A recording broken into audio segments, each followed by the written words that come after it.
তো আমাদের আজকের আলোচিত বিষয় হচ্ছে প্রহ্লাদ মহারাজের প্রার্থনা। আসলে প্রহ্লাদ মহারাজ সম্পর্কে আলোচনা করার মতো এরকম ধৃষ্টতা বা যোগ্যতা কোনোটি আমার নেই।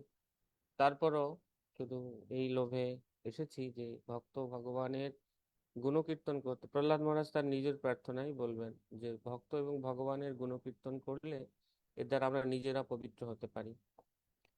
তো সেইভাবে আমাদের পুরো একটা স্কন্ধ এই প্রহ্লাদ মহারাজ এবং নৃসিংহদেবের পারস্পরিক ভক্তি ভাবময় যে বর্ণনা, সেই বর্ণনা দ্বারা দেওয়া হয়েছে পুরো একটা স্কন্ধ শ্রীমদ্ ভাগবতম।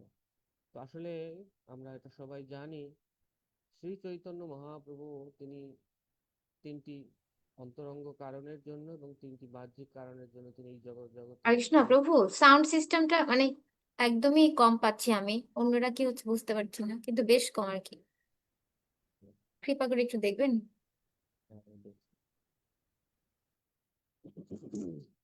হরে কৃষ্ণ। এখন শোনা যাচ্ছে মাতাজি? শোনা যায় এখন? হ্যাঁ, শোনা যাচ্ছে কিন্তু একটু মানে কম, বেশ কম। আচ্ছা, আগে তো মাইক এই আমি প্রবলেমটা হয়নি আর কি। মাইক্রোফোন ছাড়া প্রভু হবে না? মাইক্রোফোন ছাড়া মাইক্রোফোন ছাড়া প্রভু হচ্ছে না, মাইক্রোফোন নিয়েই বলি।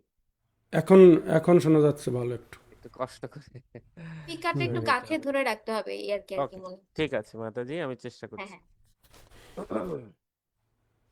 জয় নৃসিংহদেব। তো আমরা যেমনটা বলছিলাম যে শ্রী চৈতন্য মহাপ্রভু, তো মহাপ্রভু যখন গদাধর পণ্ডিত অর্থাৎ শ্রীমতী রাধারানীর বাহ্যিক প্রকাশ গদাধর পণ্ডিতের কাছে যেতেন, মহাপ্রভু সবসময় গদাধর পণ্ডিত জিজ্ঞেস করতেন, প্রভু আজকে তাহলে আমরা কোনটা পর্ব শ্রীমদ্ ভাগবতমে? তো মহাপ্রভু বলতেন, তুমি আমাদেরকে ধ্রুব প্রহ্লাদের কাহিনী পড়ে শোনাও। তো মহাপ্রভু প্রত্যেক দিনই ধ্রুব মহারাজ এবং প্রহ্লাদ মহারাজের কাহিনী শুনতে চাইতেন। কেননা চৈতন্য মহাপ্রভু তে যে আবির্ভাবের যে বাহ্যিক কারণ নাম ও সংকীর্তন প্রচার, তো মহাপ্রভু নিজে আচরণ করে তিনি জড়জগৎকে সবাইকে শিক্ষা দিচ্ছেন। তো এই যে আচরণ করে তিনি শিক্ষা দিচ্ছে, তিনি আমাদেরকে এটাও আচরণ করে দেখালেন যে শ্রীমদ্ ভাগবতমে আমরা যারা সাধক ভক্তরা রয়েছি, সাধনা করার চেষ্টা করছি, তাদের জন্য শ্রীমদ্ ভাগবতমের সবচেয়ে গুরুত্বপূর্ণ প্রসঙ্গ হচ্ছে ধ্রুব মহারাজের প্রসঙ্গ এবং প্রহ্লাদ মহারাজের প্রসঙ্গ, যেখান থেকে আমরা শুদ্ধ ভক্তি লাভের পথে আমরা এগুতে পারি, যেটা প্রহ্লাদ মহারাজের এবং ধ্রুব মহারাজের জীবনী থেকে আমরা শিক্ষা লাভ করতে পারি। তো আমাদের আজকের যেটা আলোচ্য বিষয়, অর্থাৎ কিনা ইতিমধ্যে নৃসিংহদেব তিনি তার বধ হয়ে গেছে। তো সরি, হ্যাঁ, হিরণ্যকশিপু তার বধ হয়ে গেছে। তো নৃসিংহদেব তিনি খুব ক্রোধান্বিত অবস্থায় আছেন। তেমন সময় আমাদের নারদ মুনি আমাদের ব্রহ্মদেব তিনি যেতে ভয় পাচ্ছেন ভগবানের সম্মুখে। তো অন্যান্য দেবতারকে যেতে বললেও তারা কেউ রাজি হলো না। তখন লক্ষ্মী দেবীকে বলা হলো যে আপনি তাহলে যান। তো বলছে যে অশ্রুত, আমি আগে কখনো এই রূপ সম্পর্কে শুনিনি, এত ক্রোধান্বিত রূপ সম্পর্কে আমি দেখিনি, আমি নৃসিংহদেবের সামনে যেতে পারবো না। তখন ব্রহ্মদেব তিনি নৃসিংহদেবের ক্রোধকে, নৃসিংহদেব কেন এত ক্রোধান্বিত হয়েছিলেন না, প্রহ্লাদ ও আহ্লাদ দাইনে, ভক্ত ভগবানকে অত ভালোবাসেন, আমার ভক্তকে কষ্ট দিয়েছে, মানে হিরণ্যকশিপুকে বধ করেও তার যেন শান্তি হচ্ছে না, তিনি সবকিছু ধ্বংস, আমার ভক্তকে কষ্ট দিল, আমার ভক্তকে কষ্ট দিল, আমার ভক্তকে কষ্ট দিল, তিনি সবকিছুকে একদম ভেঙে চুরে তছনছ করে দিচ্ছিলেন। তো তার এই ক্রোধ থেকে উপশম করার জন্য তারপর প্রহ্লাদ মহারাজকে একটা মালা দিয়ে ছোট্ট প্রহ্লাদকে সামনে ঠেলে দেওয়া হলো। তো প্রহ্লাদ মহারাজ তার কাছে গিয়ে যখন প্রার্থনা নিবেদন করবেন, তৎপূর্বে শ্রী নারদ মুনি তার গুরুদেব প্রহ্লাদ মহারাজ সম্পর্কে বর্ণনা দিচ্ছেন। তো নারদ মুনি তিনি প্রহ্লাদ মহারাজ সম্পর্কে তিনি বললেন যে অস্তৌষিত হরিম একাগ্র মনসা সুসমাহিত প্রেম গদগদয়া বাচা তন্নস্ত হৃদয় সেনঃ। অর্থাৎ কিনা যে আমরা যে ভগবানের কাছে প্রার্থনা করি, এখানে বৈষ্ণব সদাচার শিক্ষা দিচ্ছেন প্রহ্লাদ মহারাজ যে আসলে ভগবানের কাছে কিভাবে প্রার্থনা নিবেদন করতে হয়।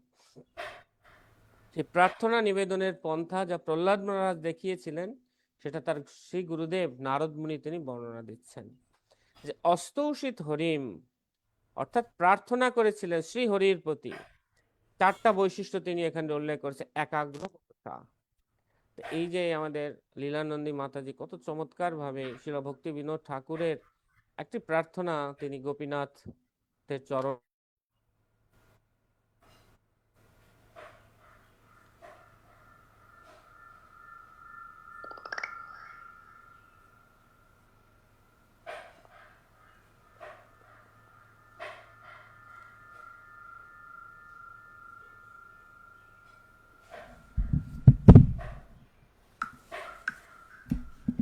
हरे कृष्ण कृष्ण कृष्ण हरे हरे, हरे राम राम राम हरे कृष्ण कृष्ण कृष्ण हरे हरे, हरे राम राम राम हरे हरे, हरे कृष्ण कृष्ण कृष्ण हरे हरे, हरे राम राम राम हरे कृष्ण कृष्ण कृष्ण हरे हरे, हरे राम राम हरे।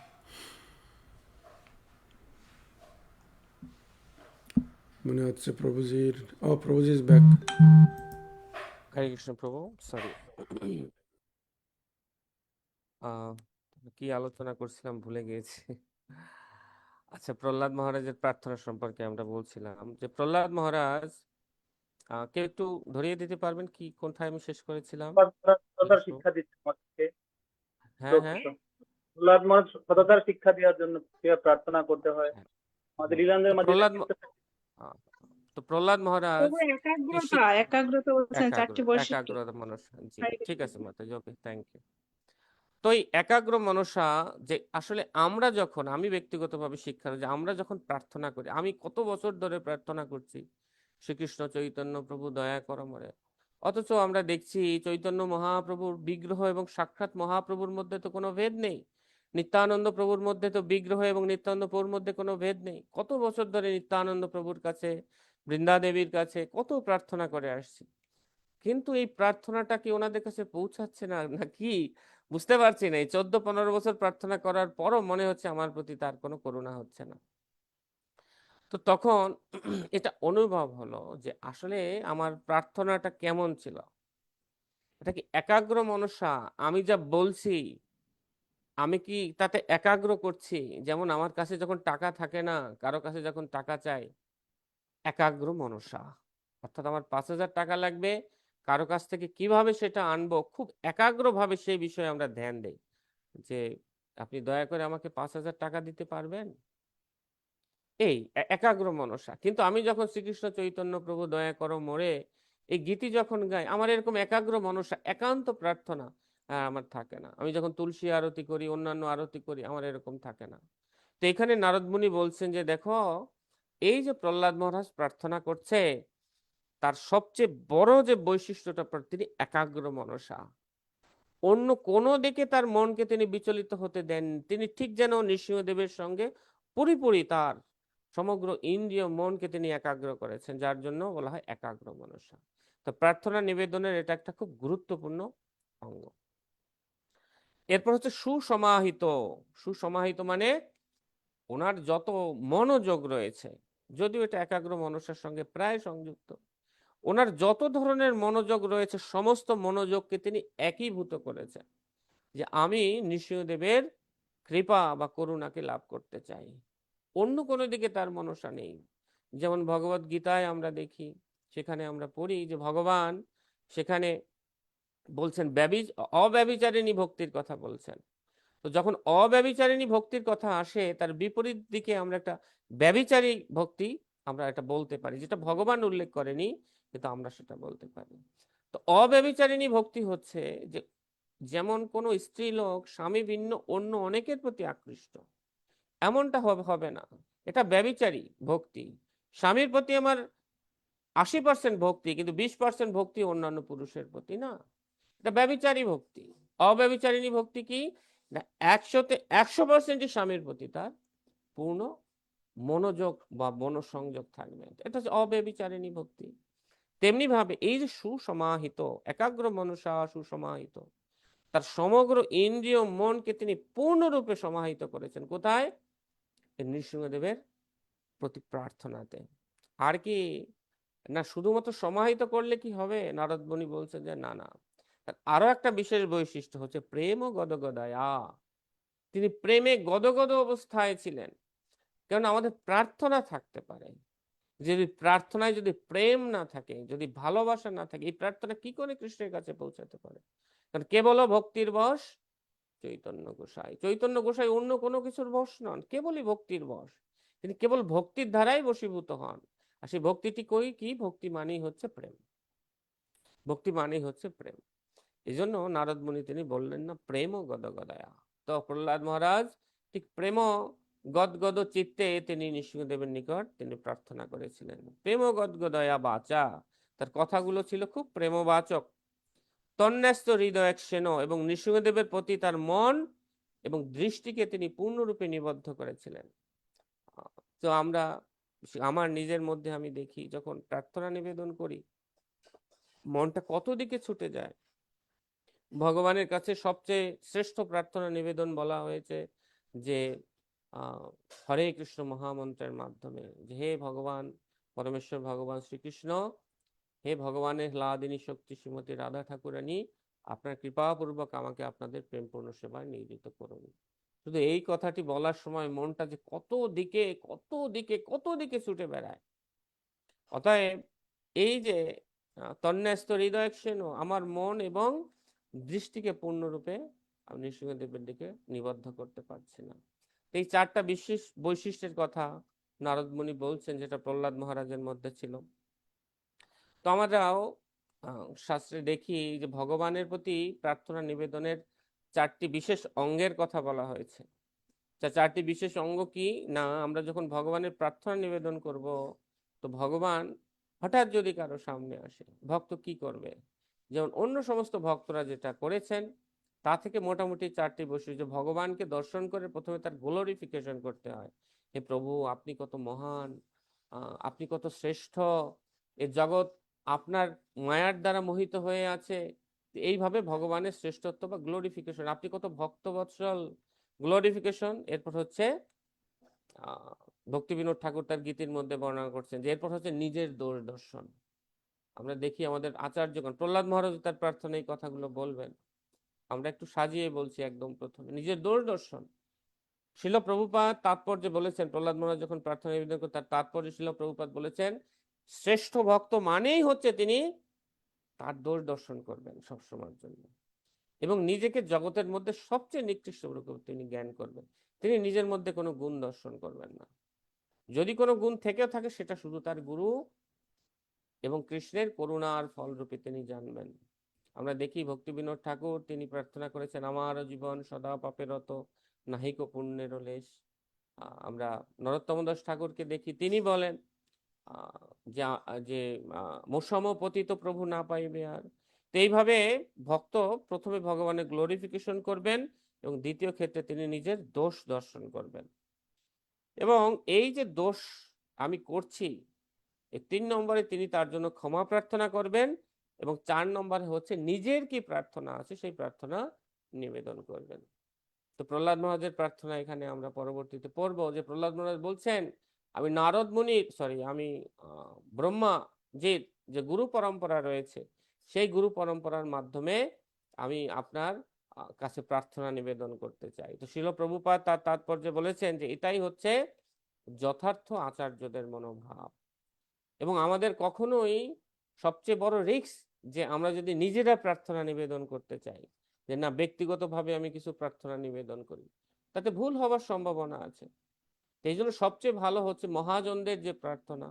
আমাদের লীলানন্দী যশোমতী মাতাজি কত সুন্দর গাইলেন ভক্তি বিনোদ ঠাকুরের প্রার্থনা। তারা মহাজন, তারা সঠিক দিক নির্দেশনা দিচ্ছে, এবং তাদের সুরে তাদের মনোভাবের সঙ্গে আমার নিজের মনোভাবকে মিলিয়ে, যদি সহজাত না হয় অন্তত জোর করে মিলিয়ে হলে ঠিক সেই রকম প্রার্থনা যদি আমরা করতে থাকি, তাহলে একদম রিস্কহীন ভাবে আমরা সত্যিকার অর্থে ভগবত প্রেম লাভ করে ভগবানের ধামে আমরা পৌঁছে যেতে পারবো। তো প্রহ্লাদ মহারাজকে যখন তিনি নৃসিংহদেবের কাছে গেলেন, তো নৃসিংহদেব তার করকমল তার মস্তকে স্পর্শ করলেন, এবং শাস্ত্রে বর্ণনা আছে যে নৃসিংহদেব তার অঙ্গ লেহন করে দিয়েছিলেন, কারণ যেহেতু তিনি নৃসিংহ মূর্তিতে রয়েছেন, আর সাধারণত সিংহরা কি করে, তার জিহ্বা দিয়ে আদর করে, তো তিনি ঠিক সেইভাবে জিহ্বা দিয়ে তিনি প্রহ্লাদ মহারাজকে লেহন করে তিনি আদর করছিলেন। তো প্রহ্লাদ মহারাজ তার মহিমা বলছেন যে প্রভু, এই আপনি আমাকে, যে যদিও আমি অসুর কুল্য জাত এবং আমি সম্পূর্ণরূপে অযোগ্য, তারপর আপনি যে করুণা আমাকে করেছেন, ব্রহ্মা শিব এমনকি লক্ষ্মী দেবীকেও আপনি সেই ধরনের করুণা বা কৃপাতে আপনি করেননি। তো শিল প্রভুপাদের তাৎপর্য বলেছেন যে ভগবান তার ভক্তের প্রেমে এমন ভাবে মোহিত হয়ে যান, এমনকি তিনি লক্ষ্মী দেবীর যে সৌভাগ্য তার থেকে অধিক সৌভাগ্য তিনি তার ভক্তকে প্রদান করেন। তো প্রহ্লাদ মহারাজ আমাদের সপ্তম স্কন্ধের 9ম অধ্যায়ের 8 নং শ্লোকের প্রার্থনায় তিনি বলছেন, খুব দৈন্যতাবশত আমরা এখানে দেখি যে না, প্রথমে ভগবানের গ্লোরিফিকেশন করতে হয়। তো প্রহ্লাদ মহারাজ তিনি এমন, কারণ বৈষ্ণবের একটা বড় গুণ হচ্ছে দৈন্যতা। আমরা দেখি ভগবানের যে শরণাগতি, সে শরণাগতির যে 6টি লক্ষণ রয়েছে, তার মধ্যে প্রথমেই হচ্ছে ভক্তিবিনোদ ঠাকুর উল্লেখ করেছেন, দৈন আত্মনিবেদন গোপচিত্তে বরণ অবশ্য রক্ষিবে কৃষ্ণ বিশ্বাস পালন ভক্তি অনুকূল মাত্র কার্যর স্বীকার ভক্তি প্রতিকূল ভাব বর্জন অঙ্গীকার। তো প্রথমেই রয়েছে দৈন। শিল প্রভুপাদ তিনি বলেছেন এখানে এই প্রহ্লাদ মহারাজের দৈন্যতা প্রকাশে গিয়ে প্রহ্লাদ মহারাজ বারবার তিনি একথা বলবেন, হে প্রভু, আমি অসুরকুল জাত, আমার কোনো যোগ্যতা নেই। তো এই প্রভুপাদ বলছেন যে এই দৈন্যতা একজন ভক্তকে ভগবানের কাছাকাছি নিয়ে যায়, এবং ভগবানকে সবচেয়ে বেশি আকর্ষণ করে কি, ভগবানকে সবচেয়ে বেশি আকর্ষণ করে হচ্ছে ভক্তের এই দৈন্য ভাব। আমরা দেখি ভগবানের যত মহান মহান মহান মহান ভক্ত ভগবানকে যখন দর্শন করতে চেয়েছেন, তো দর্শন করতে চেয়ে তাদের যে প্রার্থনার এক পর্যায়ে তিনি নিজে কি বলেছেন, যে আমার আসলে কোনো যোগ্যতা নেই। ভক্তিবিনোদ ঠাকুর তিনি, আমরা একটু শুনছিলাম মাতাজির কাছে, ভক্তিবিনোদ ঠাকুর তিনি বলছেন যে আমি বৃদ্ধকালে পৌঁছে গেছি, এখন আমি সম্পূর্ণ অসহায়, অনেক চেষ্টা হইল বিফল, এখন ভরসা তুমি, যে এখন আমার চেষ্টা করার যোগ্যতাটুকু নেই হে গোপীনাথ, এখন ভরসা হচ্ছে তুমি, তুমি যদি নিজে কৃপা করে আমাকে উদ্ধার করো তাহলে আমি উদ্ধার পেতে পারি। তো আমাদের প্রহ্লাদ মহারাজ ঠিক অনুরূপ ভাবে তিনি খুব দৈন্যতা করছেন যে অসুর কুলে জন্মগ্রহণকারী আমার পক্ষে কি করে ভগবানের আনন্দ বিধান করা সম্ভব, যেখানে সত্যগুণ সম্পন্ন ব্রহ্মা শিব তারা পর্যন্ত অত্যন্ত যোগ্য হওয়া সত্ত্বেও ভগবানের আনন্দ বিধান করতে পারেননি, আমি কিভাবে সেখানে এই ভগবানের আনন্দ বিধান করব। তো আমরা দেখি কি ভগবানের মহান মহান কয়েকজন ভক্তের বর্ণনায়, যেমন আমরা কৃষ্ণদাস কবিরাজ গোস্বামীকে দেখি, তিনি তার পয়ারে উল্লেখ করেছেন যে জগাই মাধাই হইতে মুইসে লঘিষ্ঠ পুরুষের কীট হইতে মুইসে পাপিষ্ঠ, যে আমি জগাই মাধাইয়ের থেকে হচ্ছে অত্যন্ত লঘিষ্ঠ, অত্যন্ত অত্যন্ত লঘিষ্ঠ, ওদের যে পাপ সে পাপের থেকে আমার পাপ হচ্ছে অত্যন্ত ভারী, অত্যন্ত ভারী আমি।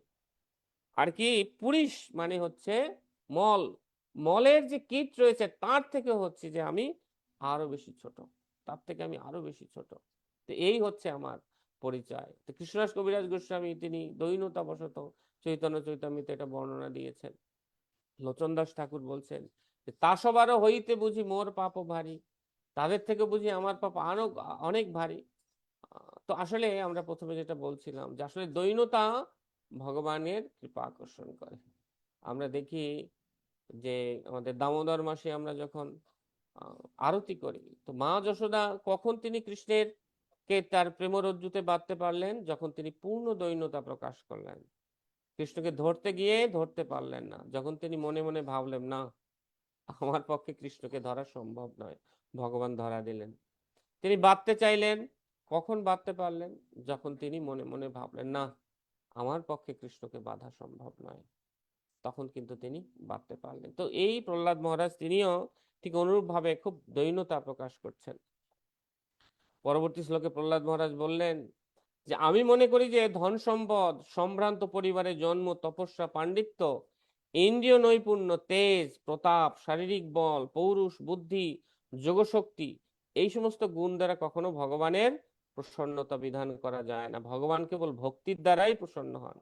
এই সমস্ত গুণে গুণান্বিত না হলেও তিনি গজেন্দ্রের কথা উল্লেখ করেছে, গজেন্দ্র কেবল ভক্তির দ্বারাই ভগবানের প্রসন্নতা বিধান করেছিলেন। তো জড়জগতে আমরা দেখি সমগ্র জড়জগতের মানুষ শুধুমাত্র এই গুণগুলি অর্জন করার জন্য ধন সম্পদ, সম্ভ্রান্ত পরিবার, এগুলো ইন্দ্রিয় নৈপুণ্য, তেজ প্রতাপ, শারীরিক বল, এগুলো বৃদ্ধি করার জন্য সারা জগতের মানুষ চেষ্টা করছে। আরে সারা জগতের মানুষ কি চেষ্টা করছে? এই যে আমি ইসকনে এসেও কি করে পাণ্ডিত্য বৃদ্ধি পাবে, কি করে আমি কথার নৈপুণ্য প্রকাশ করব, কিভাবে আমি শ্রেষ্ঠ হব জনসমাজে, কি করে আমি বড় হব, এই চেষ্টা নিয়েই আছে, এই চেষ্টা নিয়ে আছি এখনো পর্যন্ত। এত কিছু জানা, এত কিছু বোঝা, তারপরও তো প্রহ্লাদ মহারাজ সেই কথা বলছেন যে প্রভু আমি এটা বুঝতে পেরেছি, আমি এটা বুঝতে পেরেছি যে আসলে এগুলোর কোনো কিছুর দ্বারাই তোমার প্রসন্নতা বিধান করা যায় না। অতএব তুমি কেবল ভক্তির বশ। এবং তিনি যেন ঠিক এটাই বলতে চাইছেন যে প্রভু সেই ভক্তিটাই কেবল আমার নেই, আমি কিভাবে তোমার প্রসন্নতা বিধান করতে পারি বলো। তো এর পরের শ্লোকে তিনি বলছেন ব্রাহ্মণোচিত গুণাবলীর কথা বলছেন, যে এই যে অনেক ব্রাহ্মণ রয়েছে যারা ব্রাহ্মণোচিত 12টি গুণের দ্বারা ভূষিত, কিন্তু তারা ভগবানের পাদপদ্ম ভজনা করে না। কিন্তু যদি একজন চণ্ডাল ব্যক্তিও যদি ভগবানের পাদপদ্ম ভজনা করে, সে তার কুলকে পবিত্র করতে পারে। কিন্তু এই যে ভগবানের পাদপদ্মে আশ্রয় গ্রহণ করেনি এমন ব্রাহ্মণ, তিনি নিজেকে পর্যন্ত পবিত্র করতে পারে না। তিনি নৃসিংহদেবের কাছে এই কথা, তিনি এই ভক্ত মহিমা তিনি প্রকাশ করলেন। এরপর প্রহ্লাদ মহারাজ খুব সুন্দর একটি প্রার্থনা করেছেন যে হে ভগবান, আমি জানি আপনি হচ্ছেন আত্মতৃপ্ত, আপনি আত্মারাম, আপনি নিজ নিজেই তৃপ্ত। তাই এই জগতে কেউ কোনো কিছু নিবেদন করে আপনাকে তৃপ্ত করতে পারে না। এই ভক্ত হওয়ার পর আমরা চেষ্টা করব এ থেকে কিছু শিক্ষা নেওয়ার জন্য। বিশেষ করে আমি ব্যক্তিগত অনুভূতির কথা বলবো আর কি, যে ভক্ত হওয়ার পরও কত অহংকার, আমি ভগবানের ভজনা করেছি, আমি ভগবানকে এত টাকা দিয়েছি, আমি ভগবানকে অত অত সম্পত্তি দিয়েছি, আমি এত রাজভোগ করে খাওয়াই, আমার মন্দিরটাকে এরকম সুন্দর করে সাজিয়েছি, এটা করেছি, ওটা করেছি, সেটা করেছি, কত কিছু আমরা একভাবে বলতে পারি। কিন্তু আসলে ভগবান কি তার দ্বারা সন্তুষ্ট হন? ভগবান আত্মারাম, তবে কেন এগুলো দেই? তবে কেন এগুলো ভগবানের কৃপা। প্রহ্লাদ মহারাজ বলছেন সেই কথা, হে প্রভু, যদিও এগুলোর কোনো কিছু আপনার প্রয়োজন নেই, কিন্তু আমাদেরকে কৃপা করার জন্য আপনি এই দ্রব্যগুলি আপনি গ্রহণ করে থাকেন, ভক্তের কর্তৃক নিবেদিত কোনো বস্তু, কিন্তু মূলত এর কোনো কিছু আপনার প্রয়োজন নেই। তা আসলে আমরা যদি বিচার করে দেখি যে এই জড়জগতে কৃষ্ণকে আমরা কি দিতে পারি, আমরা কি দিতে পারি? আমরা কৃষ্ণকে যে ধন, আমরা তো জড়জগতে জন্মগ্রহণ করার সময় কোনো কিছু নিয়ে আসিনি, যাওয়ার সময় কিছু নিয়ে যাব না। যা কিছু পেয়েছি জন্ম করার পরে এই জগতে পেয়েছি। অতএব এই জগতের প্রত্যেকটা বস্তুই হচ্ছে কৃষ্ণের। ঠিক আছে, বস্তু কৃষ্ণের। তাই যে আমি প্রতিদিন ভগবানের সেবা করি দুহাত দিয়ে, পা দিয়ে, সবই মন কৃষ্ণ পদারবিন্দ, করৌ হরের মন্দির মার্জনা দিশু, পাদৌ বলছে চরণ দিয়ে আমরা ভগবানের যে সমস্ত ধাম সেখানে আমরা গমন করতে পারি, আমরা গাত্র দিয়ে হরি ভক্তদের আমরা স্পর্শ করতে পারি, আলিঙ্গন করতে পারি। এইভাবে তিনি সমগ্র ইন্দ্রিয় দিয়ে কৃষ্ণ সেবার কথা বলেছেন। যদি বিচার করা যায় যে আসলে এই যে ইন্দ্রিয় সমূহ যে চলছে, যে যদি ভগবানকে বলা হয় ঋষিকেন ঋষিকেশ সেবনম ভক্তির উচ্চতে, এই ইন্দ্রিয়গুলিও কৃষ্ণের। এই যে আমার দেহের বল, যদি ভগবান এমন করেন যে আজকে আমি হঠাৎ করে একটা স্ট্রোক করে প্যারালাইজড হয়ে গেলাম, আমি তো আমার হাতটা তুলতেও পারবো না। তো এই যে আমি হাত দিয়ে ভগবানের মন্দির মার্জনা করছি, ভগবানের অর্চনা করছি, শক্তিটা কে দিচ্ছে? কৃষ্ণেরই তো শক্তি। অনেকের আছে হাত থাকে না, হাত ছাড়া জন্মগ্রহণ করে অনেক ব্যক্তিরা রয়েছে। তো এই হাতটি কে দিয়েছে? এটাও তো কৃষ্ণই দিয়েছে বলে আমি সেই সৌভাগ্য লাভ করতে পারছি। আমার যদি জিহ্বা আড়ষ্ট থাকতো, হয়তো কৃষ্ণ নাম উচ্চারণ করতে পারতাম না। এই যে জিহ্বা দিয়ে কৃষ্ণ নাম উচ্চারণ করছে, এটা ঠিক কৃষ্ণেরই শক্তি। এইভাবে বিচার করলে দেখা যায় আমার যা কিছু রয়েছে সবটাই হচ্ছে কৃষ্ণের। অতএব ঠিক আমি যে ভগবানের সেবা নিবেদন করছি, এটা ঠিক গঙ্গা জল উঠিয়ে ঠিক গঙ্গাকে অর্পণ করার মতো, যে গঙ্গা জলে গঙ্গা পূজার মতো। আমার আসলে কোনো যোগ্যতাই নেই, কিন্তু আমি শুধু কি দিতে পারি? আমরা জগন্নাথের সেই সেবিকার কথা জানি। জগন্নাথের পান্ডা একবার এক রাজার কাছে এসেছিলেন, তো রাজকন্যা রাজার কাছে তিনি জগন্নাথের মহিমা বলছিলেন যে এই জগন্নাথ তিনি হচ্ছে সদৈশ্বর্যপূর্ণ ভগবান, তার কোনো কিছুর অভাব নেই, একদম কোনো কিছুর না। তো তার ছোট্ট রাজকন্যা চিঠি লিখেছে, প্রভু আমি কি দিব আপনাকে, সম্পূর্ণ জগৎটাও হচ্ছে আপনার, এই আমিও হচ্ছি আপনার, আমি আপনাকে কি দিব? তো আমার একটা হৃদয় আছে, যে হৃদয়টা হচ্ছে আমার, আমি শুধু এই হৃদয়টা আপনাকে দিলাম। তো যাই হোক, এরপর অনেক কাহিনী। সেই পান্ডা সেই কাগজটাকে ফেলে দেয়, জগন্নাথ তাকে দর্শন দিয়ে বলে, তুমি এত মূল্যবান সম্পদ কেন তুমি ফেলে দিলে? উনি ক্ষমা চাইতে যাবেন, সকালবেলা গিয়ে দেখেন জগন্নাথ তার বক্ষে ঠিক সেই কাগজটাকে ধারণ করে নিয়ে তিনি অবস্থান করছেন। অত প্রেমময় কথা। তো আসলে আমরা কি দিতে পারি? আমরা শুধু প্রচেষ্টাটুকু কৃষ্ণকে দিতে পারি, আর কিছু নয়। অর্থ যখন দান করি, ভগবান অর্থটা দেখেন না, দেখেন এই অর্থ দান করার সময় আমার মনোভাবটা কেমন, আমার প্রচেষ্টাটা কেমন।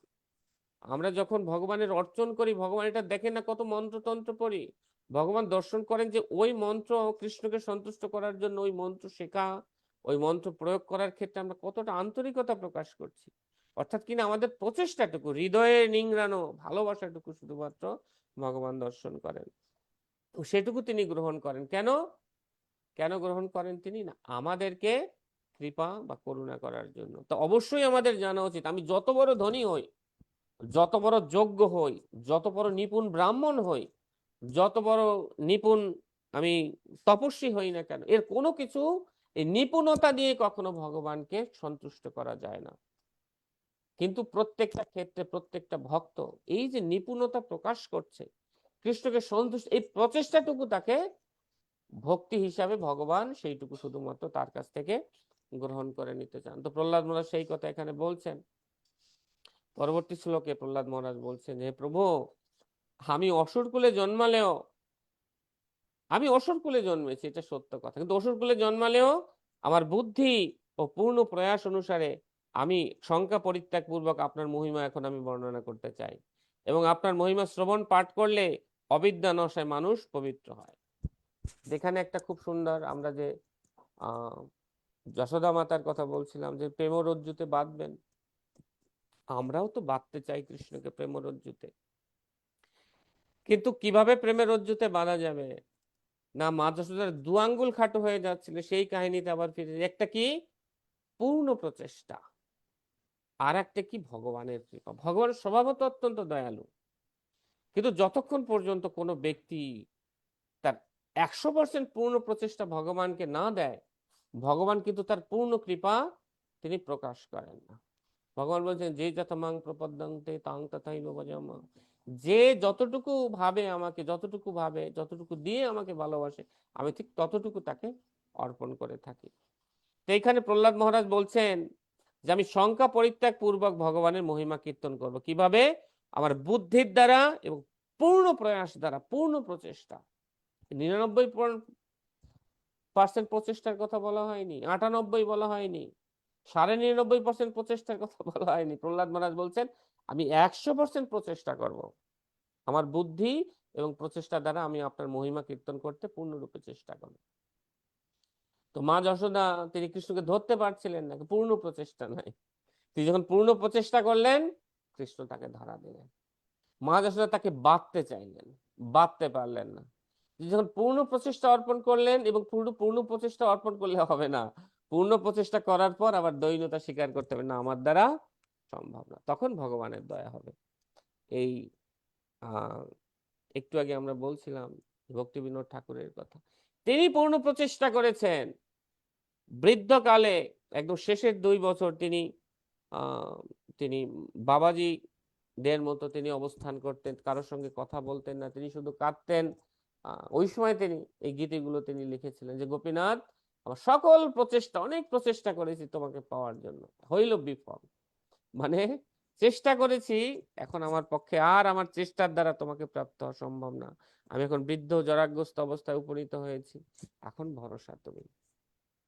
এবং পূর্ণ প্রচেষ্টার পর যখন দৈন্যতা করেছে, তখন ভগবানের পূর্ণ কৃপা তার প্রতি হয়েছে। তো এখানে আমরা দেখি যে প্রহ্লাদ মহারাজ সেই কথা বলেছেন যে আমি আমার বুদ্ধির দ্বারা, আমরা বুদ্ধিকে কত দিকে খাটাই, এই আমার কথা আমি বলি, বুদ্ধি কত দিকে খাটাই ভোগের ক্ষেত্রে, ঘুরিয়ে কি করে ভোগ করব, কি করে ভক্তি জীবনের মধ্য থেকে কোথায় কোথায় সার আছে সেই সারগুলোকে আমি গ্রহণ করব, এবং এর ফলে আমার বুদ্ধি কি হয়, ভ্রষ্ট হয়।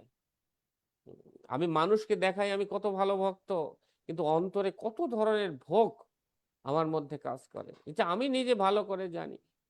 তো এই যে আমার বুদ্ধি বিভিন্ন দিকে শত ধারা, বুদ্ধির শত ধারা, কিন্তু প্রহ্লাদ মহারাজের বুদ্ধি কোন দিকে, শুধু একদিকে, তিনি শুধু কৃষ্ণকেই প্রাপ্ত হতে চান, অন্য কোনো দিকে তার বুদ্ধি কাজ করে না, এবং সেই প্রাপ্ত হওয়ার জন্য তিনি 100% পূর্ণ প্রচেষ্টা করছেন ভগবানের মহিমা বর্ণনা করার জন্য। এবং তিনি বলছেন ভগবানের মহিমা যদি কেউ শ্রবণ করে এবং পাঠ করে তার দ্বারা সে পবিত্র হতে পারে। পরে প্রহ্লাদ মহারাজ আরো বলছেন যে প্রভু, এই যে আপনার নৃসিংহ মূর্তি যা দেখে এই ব্রহ্মা শিব অন্যান্য দেবতারা ভয়ভীত, লক্ষ্মী দেবী আপনার সম্মুখে আসতে ভয় পাচ্ছে, আপনার কাছে যেতে ভয় পাচ্ছেন, এত ভয়, এবং দিক আমাদের 10 দিকের যে সমস্ত গজেন্দ্ররা রয়েছে তারা বিভিন্ন দিকে আপনার গর্জন শুনে পলায়ন করছে। তো আপনার এই যে শ্রীমুখ, এই যে শ্রীরূপ, আপনার যে জিহ্বা, আপনার যে দন্ত, আপনার যে প্রচন্ড গর্জনকারী রূপ, আপনার যে কেশোদাম, আপনার যে নখ অদ্ভুত শৃঙ্গম, এগুলো দেখে আমার ভয় লাগছে না প্রভু, কারণ আমি জানি আপনি তো আমার প্রভু, এই জন্য আমি এদিকে ভয় পাচ্ছি না। তবে আমি একটা ভয় কিন্তু অবশ্যই ভীত। কোন ভয়? যে এই যে দুঃসহ শঙ্কা সংসার চক্র, অত্যন্ত ভীত আমি এই দুঃসহ সংসার চক্রে। কেন? যেহেতু আমি অসুর, এবং তাই আমি সংসার চক্রে আমি নিক্ষিপ্ত হয়েছি। সংসার চক্রকে কিন্তু প্রভু আমি খুব ভয় পাই। আমি কবে এই সংসার চক্র থেকে মুক্ত হয়ে যাব, এবং আপনি আমার প্রতি প্রসন্ন হয়ে আপনার পাদপদ্মে বা পদযুগলে আপনি আমাকে আহ্বান করবেন। তো নৃসিংহদেবের চরণ কমলে প্রহ্লাদ মহারাজ এইভাবে দণ্ডমুক্তি করে তিনি প্রার্থনা নিবেদন করেন। তো সংসার চক্র অত্যন্ত কঠিন। সংসার চক্র থেকে ভক্তি জীবনে এসে আমি মনে করেছি যে না, আমি একেবারে মুক্ত হয়ে গেছি, এই তো হরিনাম করছি, আমি ভগবানের কাছে ফিরে যাব, আমি ব্রহ্মা বিষ্ণুর থেকে শ্রেষ্ঠ হয়ে গেছি। কিন্তু যখনই প্রহ্লাদ মহারাজের সেই সমস্ত দৈত্য বালকদের প্রতি যে উপদেশ, দৈত্য বালক কারা? এই যে আমরা, আমার কথা বলি যে আমি ছোটখাটো দৈত্যের মতো, যে কত দানবীয় স্বভাব আমার মধ্যে কাজ করে এখনো ভক্তি জীবনে আসার পরে, কত দানবীয় স্বভাব, হিংসা, দেশ, কাম, ক্রোধ, লোভ, মোহ, মদ, মাৎসর্যের দ্বারা এখনো পূর্ণরূপে অভিভূত আমি। অতএব প্রহ্লাদ মহারাজের দৈত্য বালকদের কারা সে দৈত্য? এই সে আমি বা আমার মতো ব্যক্তিরাই। তো তিনি তাদেরকে বলছেন যে এই সংসার চক্র থেকে মানুষ সহজে মুক্ত হতে পারে না, কারণ এই সংসারটা হচ্ছে, যে গৃহটা হচ্ছে একটা অন্ধকূপের মতো, এবং এই অন্ধকূপে যে একবার নিমজ্জমান হয়, এখানে সেই অন্ধকূপের আমাদের যে কি বলা যায়, যে আত্মীয় স্বজন, স্ত্রীর মুখের কথা, সন্তানের মুখের কথা, তাদের আদো আদো বুলি, এবং এখানকার যে অর্থ উপার্জন, সেই অর্থকে তিনি মধুর থেকে মধুরতর বলে তিনি বর্ণনা করেছেন। তো এই সমস্ত বর্ণনা যখন পড়া হয় তখন বোঝা যায় যে আসলে সত্যিকার অর্থে সংসার চক্র থেকে কি আমি মুক্ত হতে পেরেছি, আমার হৃদয় মন এটা থেকে কি আদৌ মুক্ত হয়েছে। প্রহ্লাদ মহারাজ বলছে প্রায় অসম্ভব এই সংসার চক্র থেকে মুক্ত হওয়া, কিন্তু তারপরও কি যদি ভগবান সেই কথা বলছেন, মামেবে প্রপদ্যন্তে মায়ামেতম তারন্তিতে, কেউ যদি আমার প্রতি প্রপত্তি স্বীকার করে, এই দুস্ত্যাজ্য মায়াকে, যে মায়াকে অতিক্রম করা অসম্ভব, সেই মায়াকে সে অতিক্রম করে আমার কাছে ফিরে আসতে পারে। কিন্তু ভগবানের প্রতি সেই পূর্ণ শরণাগতিটা, যেটা প্রহ্লাদ মহারাজ তিনি প্রকাশ করছেন নৃসিংহদেবের কাছে, যে প্রভু আপনার এই রূপটি অত্যন্ত ভয়ঙ্কর হলেও আমি কিন্তু ভয় পাচ্ছি না, এই রূপের থেকেও ভয়ঙ্কর হচ্ছে এই সংসার চক্র, যেখানে উপর দিয়ে মানুষ শুধুমাত্র আমাকে মায়ার জগতের মধ্যে শুধু জড়িত করতে চায়, কেউ কৃষ্ণ ভক্তি দিতে চায় না। খুব দুর্লভ, খুব দুর্লভ। এই সংসার চক্র থেকে মুক্ত হওয়ার পন্থা কি? প্রহ্লাদ মহারাজ পরবর্তীতে সেই কথা তিনি বলবেন যে হে প্রভু, আমি আপনার প্রিয় ভক্তের সেবা করতে চাই, এবং আপনার প্রিয় ভক্তের সেবা করার মাধ্যমেই আমি আপনার কাছে ফিরে যেতে চাই। তো এরপরে আমাদের 18 নম্বর শ্লোকে আমরা দেখি নৃসিংহদেবের কাছে তিনি বলছেন যে হে প্রভু, হে নৃসিংহদেব ভগবান, আপনার দিব্য প্রেমময়ী সেবায় যুক্ত হয়ে আমি জড়া প্রকৃতির 3 প্রভাব থেকে মুক্ত হতে চাই, এবং এর ফলে আমি আপনার মহিমা কীর্তন করতে সক্ষম হব। এবং তিনি বলছেন, আমরা যে পূর্বে বলছিলাম যে আমি ব্রহ্মার পদাঙ্ক অনুসরণ করে তার পরম্পরায় আপনার মহিমা কীর্তন করব, এইভাবে আমি অনায়াসে ভব সমুদ্র উদ্ধার লাভ করব। তো এখানে আমরা দেখি যে ভগবানের যে মহিমা কীর্তনের যোগ্যতাটা কি, ভগবানের মহিমা কীর্তন কে করতে পারে? ভগবানের মহিমা সেই করতে পারেন যিনি কিনা তার গুরু পরম্পরা ধারাকে খুব চমৎকার ভাবে অনুসরণ করছেন। যদি কেউ গুরু পরম্পরা ধারাকে অনুসরণটা, আমি বলতে পারি না আমি তো গুরু পরম্পরা ধারায় আছি, আমি যদি একটা একটা সিল মেরে আছি, ইসকনের একটা সিল মারা আমার গায়ে, কিন্তু যতক্ষণ পর্যন্ত না আমি শিল প্রভুপাদের পূর্ণ আনুগত্য স্বীকার করব, শিল প্রভুপাদ ঠিক যেভাবে বলেছে সেইভাবে চলবো, তার আগ পর্যন্ত আমি গুরু পরম্পরা ধারায় নেই। এবং আমা কর্তৃক কথিত যে কোনো কৃষ্ণ কথা, যে কোনো কৃষ্ণ মহিমা, এর মধ্যে কিন্তু একটু ভেজাল থেকে যাবে। সর্বপ্রথমে প্রয়োজন কি, যে আমার গুরু পরম্পরা ধারাকে, যদিও আমি অযোগ্য, কিন্তু গুরু পরম্পরা ধারাকে যদি আমি পূর্ণরূপে অনুসরণ করি, প্রহ্লাদ মহারাজ যেভাবে বলছেন, তাহলে আমি ভগবান আপনার মহিমা কীর্তন করতে পারবো, তা না হলে কিন্তু আমি পারবো। এই শ্লোকে শিল প্রভুপাদ বলেছেন, পূর্বে আমরা যেটা বলেছিলাম যে আমাদের কোন কীর্তন করা উচিত। আমরা এরকম অনেক সময় দেখি যে আমাদের অনেক ব্যক্তিরা, তারা আমাদের মহাজনেরদের গীতির বাইরে বৃন্দাবনের বিভিন্ন ক্যাসেটের গীতি, অন্যান্য গীতি তারা এইভাবে গাইছে। কিন্তু এখানে ছিল প্রভুপাদ খুব স্পষ্ট বলে দিয়েছেন এই শ্লোকের তাৎপর্যে, পরম্পরার ধারার প্রাপ্ত প্রামাণিক সঙ্গীতই কেবল গাওয়া উচিত। পরম্পরার ধারা থেকে প্রাপ্ত প্রামাণিক সঙ্গীতই কেবল গাওয়া উচিত, এছাড়া অন্য কোনো গীতি আমাদের গাওয়া উচিত নয়। এবং পূর্বর্তন আচার্যদের সঙ্গীত অথবা বর্ণনা কীর্তন অত্যন্ত প্রভাবশালী হয়, এবং এই পন্থা অত্যন্ত সরল। কেউ যদি সেই পন্থাকে অনুসরণ করে তাহলে খুব সহজেই সে ভগবানের কাছে ফিরে যেতে পারবে, তা নাহলে সে ভগবানের কাছে ফিরে যেতে পারবে না। এই জন্য আমাদের সবসময় মহাজনদের গীতিগুলোই গাওয়া উচিত। নিজেদের তৈরি কোনো গীতি বা নিজেদের তৈরি কোনো প্রার্থনা কি হবে, কি ক্ষতি হতে পারে? সেটা হচ্ছে যে আমরা সবসময় মনের গতিতে চলি, মনোরথের দ্বারা আমরা বিভিন্ন দিকে ধাবিত। মনোরথে নাশত ধাবত বহি বলা হয়, মনোরথের দ্বারা আমরা চলতে থাকি। তো আমি যখন যে স্টেজে থাকি, ভক্তির যে পর্যায়ে থাকি, সেই পর্যায় থেকে আমি যে বিষয়গুলোকে ভালো মনে করি, সেই বিষয়গুলো আমি কৃষ্ণের কাছে চাই। এখন দেখা যায় যে ভক্তির একদম চরম পর্যায়ে গিয়ে, একদম প্রেম স্তরে বা ভাব স্তরে গিয়ে সে একদম সত্যিকার অর্থে যে প্রার্থনাটা হওয়া উচিত সেই প্রার্থনাটা সে করতে পারবে, কিন্তু এর আগে হৃদয় কলুষিত অবস্থায় থাকে, এর আগে অনর্থযুক্ত থাকে। আমরা মাধুর্য কাদম্বিনী গ্রন্থের সেই বর্ণনায় দেখি যে এমনকি ভাব স্তর পর্যন্ত কিয়দাংশ পরিমাণে অনর্থ আমাদের থাকে, কিন্তু প্রায় থাকে না এরকম একটা অবস্থা, কিছুটা থাকে। তাই সেই সমস্ত কলুষতা যুক্ত প্রার্থনা যদি হয়, তাহলে কিন্তু আমরা ধ্রুব মহারাজের মতো এই জগতে আটকে যেতে পারি। ধ্রুব মহারাজ প্রার্থনা কি নিয়ে গেছিলেন, কি প্রার্থনা নিয়ে? তিনি যেন তার বাবার থেকে বড় ঐশ্বর্য লাভ করতে পারেন, এবং ভগবানকে লাভ করার পরও তার সেই ঐশ্বর্য কিন্তু তাকে ভোগ করতে হয়েছিল। আমরা কিন্তু এটা দেখি প্রহ্লাদ এই ধ্রুব মহারাজের যে কাহিনী তার মধ্যে।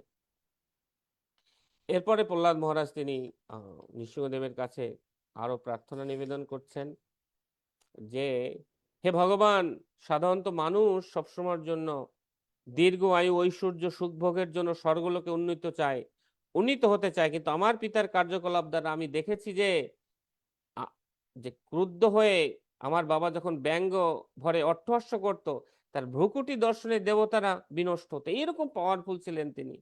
কিন্তু আমার সেই পিতা যিনি এত শক্তিশালী, নিমিষের মধ্যেই আপনার শক্তির দ্বারা বিনাশপ্রাপ্ত হয়েছে। প্রহ্লাদ মহারাজ তিনি বলতে চেয়েছেন, হে প্রভু, এই জগতে আমরা মনে করি বৃত্ত আমাকে সুরক্ষা দিবে, বৃত্তের দ্বারা আমি রক্ষা পাবো, আমি আমার দৈহিক বলের দ্বারা রক্ষা পাবো, আমি আমার প্রচেষ্টার দ্বারা রক্ষা পাবো, আমি অনেক উন্নত ব্যক্তির সঙ্গে, উন্নত বলতে হচ্ছে বিভিন্ন বিখ্যাত ব্যক্তিদের সঙ্গে পরিচয় থাকলে আমি তা থেকে রক্ষা পাবো। মূলত কোনো কিছুই আমাদেরকে সুরক্ষা দিতে পারে না, এবং আমরা কৃষ্ণ ভক্তিকে ছাড় দিয়ে সেই সমস্ত দিকে আমরা মনোনিবেশ করি, সেই সমস্ত দিকে মনোনিবেশ করি। এবং একটা সময় কি হয়, আমরা নিজেরাই অনুভব করি, কি অনুভব করি, যে আসলে কোনো কিছুই কিন্তু আমাদেরকে রক্ষা করতে পারে না। প্রহ্লাদ মহারাজ এখানে তার প্রার্থনায় বলবেন যে মায়ের কোলে শিশু মারা যায়, ডাক্তারের হাতে সামনে তার রোগী মারা যায়, এরকম অনেক কাহিনী ঘটে আমাদের জড়জগতের মধ্যে। কিন্তু আসলে কি আমরা আমাদেরকে রক্ষা করতে পারি? আমাদের কোনো বল বীর্য এগুলো কোনো কিছু আমাদেরকে রক্ষা করতে পারে? প্রকৃতপক্ষে কোনো কিছুই আমাদের রক্ষা করতে পারে না। এবং এই কথায় যাদের দৃঢ় বিশ্বাস থাকবে, ঠিক তাদের পক্ষেই সম্ভব যথালাভে সন্তুষ্ট, অথবা শিল প্রভুপাদের সিম্পল লিভিং হাই থিঙ্কিং এর সেই পন্থাকে অনুসরণ একমাত্র তারাই করতে পারবে। তা না হলে যে যাই বলুক ভাই, আমি ওই টাকা ইনকামের পিছনেই দৌড়াবো, আমি যতই ভক্তি করি আর যা কিছু, তোরা যে যাই বলিস ভাই আমি সেই তথাকথিত সামাজিকতার পিছনে দৌড়াবো, তোরা যে যাই বলিস ভাই আমি সেই দিকেই কিন্তু দৌড়াবো। যদি দৃঢ় বিশ্বাস না আসে এইখানে যে আসলে এগুলো কোনো কিছুই আমাদেরকে সুরক্ষা দিতে পারে না, একমাত্র কৃষ্ণই পারে আমাদেরকে সুরক্ষা দিতে, আর কেউ পারে। প্রহ্লাদ মহারাজের কেউ ছিল না, কিচ্ছু ছিল না, এমনকি তার নিজেকে সুরক্ষার জন্য তার কোনো প্রার্থনাও ছিল না যে হে প্রভু আপনি আমাকে সুরক্ষা দিন, আপনি আমাকে রক্ষা করুন। না, প্রহ্লাদ মহারাজ গুণাক্ষরেও সেটা বলেন, আমার প্রভু যদি চান আমি বিনষ্ট হবো, ঠিক আছে। কারণ উনি তো জানতেন না যে নৃসিংহদেব আবির্ভূত হবেন, জানতেন না, তো তারপরে তিনি কোনো প্রার্থনা করেননি। কিন্তু নৃসিংহদেব তাকে সুরক্ষা প্রদান করেছেন, যে কোনো ভাবে তাকে সুরক্ষা প্রদান করেছেন। প্রহ্লাদ মহারাজ পরবর্তী প্রার্থনায় তিনি বলছেন যে হে ভগবান, এখন আমি প্রভু আমরা কি কতক্ষণ করবো প্রভু? প্রভু হরে কৃষ্ণ, প্রভু কি আছেন? ওদের 8:42 বলুন, বেজে সমস্যা নেই। ওকে, ঠিক আছে। হে ভগবান, এখন আমি ব্রহ্মা থেকে শুরু করে পিপীলিকা পর্যন্ত সমস্ত জীবের জড় ঐশ্বর্য, যোগশক্তি, দীর্ঘ আয়ু, অন্যান্য সমগ্র জড় সুখের পূর্ণ অভিজ্ঞতা আমি লাভ করেছি, এবং মহাকাল রূপে আপনি সবই ধ্বংস করেন, তাই আমি সেগুলো চাই না। হে ভগবান, আমি আপনাকে অনুরোধ করি দয়া করে আমাকে আপনার শুদ্ধ ভক্তের সান্নিধ্য প্রদান করুন এবং ঐকান্তিক সেবক রূপে তাকে সেবা করতে দিন। খুব চমৎকার। আমরা আমাদের গ্রুপের ইয়াগুলোতেও আমরা বলছিলাম যে প্রত্যেক শুদ্ধ ভক্তরা যারা যারা ভগবানের কাছে শ্রীমদ্ ভাগবতমে প্রার্থনা নিবেদন করেছেন, প্রত্যেকের প্রার্থনার মধ্যে একটা প্রার্থনা রয়েছে, হে প্রভু আমি যেন আপনার শুদ্ধ ভক্তের সঙ্গ লাভ করতে পারি। কারণ শুদ্ধ ভক্তের সঙ্গ লাভ করা কোনো স্বাভাবিক ব্যাপার নয়। ব্রহ্মাণ্ড ভ্রমিতে কোনো ভাগ্যবান জীব সবাই পাবে না। সামনে দিয়ে বৈষ্ণব হেঁটে গেলেও বুঝতে পারবে না হচ্ছে শুদ্ধ ভক্ত, বুঝতে পারবে না। আমরা একটা কোর্স করছিলাম যে আইস টু সি গড, ভগবানকে দেখার যে চোখ, আবার আইস টু সি এ বৈষ্ণবা। কিভাবে হয় না, শাস্ত্রে বলে যে আমরা যখন ভগবানের প্রতি আকৃষ্ট হই, পরমাত্মা আমাদেরকে উৎসাহ দেন যে ওই হচ্ছে তোমার গুরু, ওই হচ্ছে তোমার বৈষ্ণব, ওনার কাছে তুমি যাও। এবং ভগবান একজন গুরু রূপে প্রেরণ করে আমাদের হৃদয় থেকে উৎসাহ দেন তাকে, এই হচ্ছে তোমার গুরু, এবং সেই গুরুর মাধ্যমে আমরা কৃষ্ণকে লাভ করি। এটা হচ্ছে ধারাবাহিকতা। কিন্তু যদি আমার বাসনার মধ্যে কোনো খুঁত থাকে যে আমি সত্যিই কৃষ্ণকে চাই না, কৃষ্ণকেও চাই, আমি 80% কৃষ্ণকে চাই, একই সঙ্গে আমি জড়জাগতিক অন্যান্য কিছুও চাই, আমি বৈষ্ণবকে দেখতে পাবো না। যে কোনো ভাবে কারো হৃদয়ে যদি একান্ত পূর্ণ শরণাগতি থাকে, হে প্রভু সত্যিকার অর্থে আমি ভগবানের কাছে ফিরে যেতে চাই, তখন আমরা ভগবানকে যে ভক্ত তাকে দর্শন করতে পারবো, দর্শন করে তাকে পূর্ণরূপে অনুসরণ করতে পারবো, এবং তাকে পূর্ণরূপে অনুসরণ করার মাধ্যমে আমরা ভগবানের কাছে ফিরে যেতে পারবো। প্রহ্লাদ মহারাজ প্রার্থনা করছেন, হে প্রভু আমি চাই আপনার শুদ্ধ ভক্তের সান্নিধ্য আমায় প্রদান করুন এবং ঐকান্তিক ভাবে সেবক রূপে তাকে সেবা করতে দিন। এখানে আরো একটা ফ্যাক্টর কাজ করে যে আমরা দেখি আমাদের কত শুদ্ধ ভক্তরা শিল প্রভুপাদের কৃপায় আমাদের সম্মুখ ভাগে রয়েছেন, আমরা তাদের সঙ্গ লাভ করে ধন্য হচ্ছি। কিন্তু এই যে গুরু মহারাজের একই সঙ্গ, একজন ভক্ত পেলেন, আমিও পেলাম, সেই ভক্ত পেয়ে তিনি উন্নত ভক্ত হয়ে গেলেন, আমি এখনো নিচে পড়ে রইলাম। কেন? শুদ্ধ ভক্তকে আমি আসলে দর্শন করতে পারিনি, আমার দর্শনের মধ্যে ভেদ ছিল, আমার দর্শনের মধ্যে খুঁত ছিল। শুদ্ধ ভক্ত তো তিনি তার পূর্ণ কৃপা দুজনকেই প্রদান করেছেন, কিন্তু শুধুমাত্র আমার দর্শনের খেদের কারণে তার প্রতি আমার পূর্ণ শ্রদ্ধার অভাব। গুরুদেবকে দেখলে আমরা সবাই দণ্ডবত প্রণাম করি, কিন্তু তার কথার প্রতি আমার মতো অনেকেই কোনো শ্রদ্ধা রাখছে না, নিজেদের খেয়াল খুশি মতো চলছে। কি করে করুণাটা হতে পারে, কি করে করুণাটা পেতে পারে? সম্ভব নয়। তো নৃসিংহদেবের কাছে, ভগবানের কাছে তাই প্রার্থনা করছেন ভক্ত, হে হে ভগবান, আমি যেন আপনার শুদ্ধ ভক্তের সঙ্গ লাভ করতে পারি এবং ঐকান্তিক সেবার রূপে তার যেন সেবা করতে পারি। তো আমাদের অনেক সময় গুরুবর্গদের সেবা করার সুযোগ থাকে না, কিন্তু তাদের কথার সেবা করার কিন্তু সুযোগ, শ্রী কথার যে সেবা, তাদের যে মুখের বাণী, সেই বাণীর যে সেবা, সেই বাণীর সেবাটা কিন্তু আমরা খুব সহজে করতে পারি। যদিও চৈতন্য মহাপ্রভুর করুণায়, শিল প্রভুপাদের করুণায় এবং আমাদের গুরুবর্গদের অহৈতুকী করুণায় আমার মতো ব্যক্তিরা তার সঙ্গ লাভ করছে, কিন্তু শুধুমাত্র ঐকান্তিকতার অভাবে, শুধুমাত্র এই যে বিভিন্ন ধরনের কামনা বাসনা পূর্তি করার যে বাসনা, সেই বাসনা থাকার কারণে তাদের এই শ্রীকথাকে আমরা পূর্ণরূপে মর্যাদা প্রদান করছি না, যার ফলে সেই ফলটাও পাচ্ছি না। তো আমরা দেখি এখানে যে আসলে প্রত্যেক ভক্ত, আমরা নিজেদের জীবনে একজন মেন্টর খুঁজি, আমার মেন্টর কে হবে। এমন সময় আমাদের গুরুবর্গরা ব্যস্ত থাকেন, আমাদের কোনো সিনিয়র গুরু ভ্রাতা, গুরু ভগ্নী, তাদের আমরা সহায়তা গ্রহণ করি, কিন্তু কিভাবে সহায়তা পেতে পারি আমরা সেখান থেকে, কিভাবে সহায়তা পেতে পারি? ভগবানের কাছে প্রার্থনার দ্বারা। ভগবান যদি করুণা করেন, তাহলেই আমাদের এই ধরনের একজন আদর্শ মেন্টর এটা আমাদের যুক্ত হতে পারে। আমরা দেখি নরোত্তম দাস ঠাকুর কোনো প্রসঙ্গ ছাড়াই তিনি বারবার একই কথা বলছেন ভগবানের কাছে, রামচন্দ্র সঙ্গ মাগে নরোত্তম দাস, রামচন্দ্র সঙ্গ মাগে নরোত্তম। কেন? রামচন্দ্র প্রভু এমন একজন ব্যক্তি যিনি স্বজাতীয় এবং একই সঙ্গে তিনি হচ্ছে স্নিগ্ধ ভক্ত। স্নিগ্ধ কাকে বলে? যিনি কিনা সত্যিকার অর্থে মঙ্গলকামী, আমার যিনি সত্যিকার অর্থে মঙ্গলকামী, এবং এই ধরনের একজন মঙ্গলকামী ভক্তের, স্বজাতীয় স্নিগ্ধ, স্নিগ্ধ মানে মঙ্গল, একজন মঙ্গলকামী ভক্তের দর্শন পাওয়া, তাদের আনুগত্যে থাকে, বড়ই দুর্লভ, জীবের পক্ষে বড়ই দুর্লভ, বড়ই দুর্লভ। এবং এই ধরনের ভক্তই তাদেরকে বলা হয় সেই সে পরম বন্ধু। কে পরম বন্ধু? যিনি কেবলই কৃষ্ণকে দিতে চান আমাকে, অন্য কোনো বাসনা তার মধ্যে নেই, অন্য কোনো কিছু তিনি চান না, তিনি কেবলই কৃষ্ণকেই দিতে চান। এবং এই ধরনের ভক্ত হচ্ছে অত্যন্ত দুর্লভ, এবং সেই ধরনের ভক্তকে বলা হয় সেই সে পরম বন্ধু, তিনি হচ্ছেন পিতা, তিনি হচ্ছেন মাতা।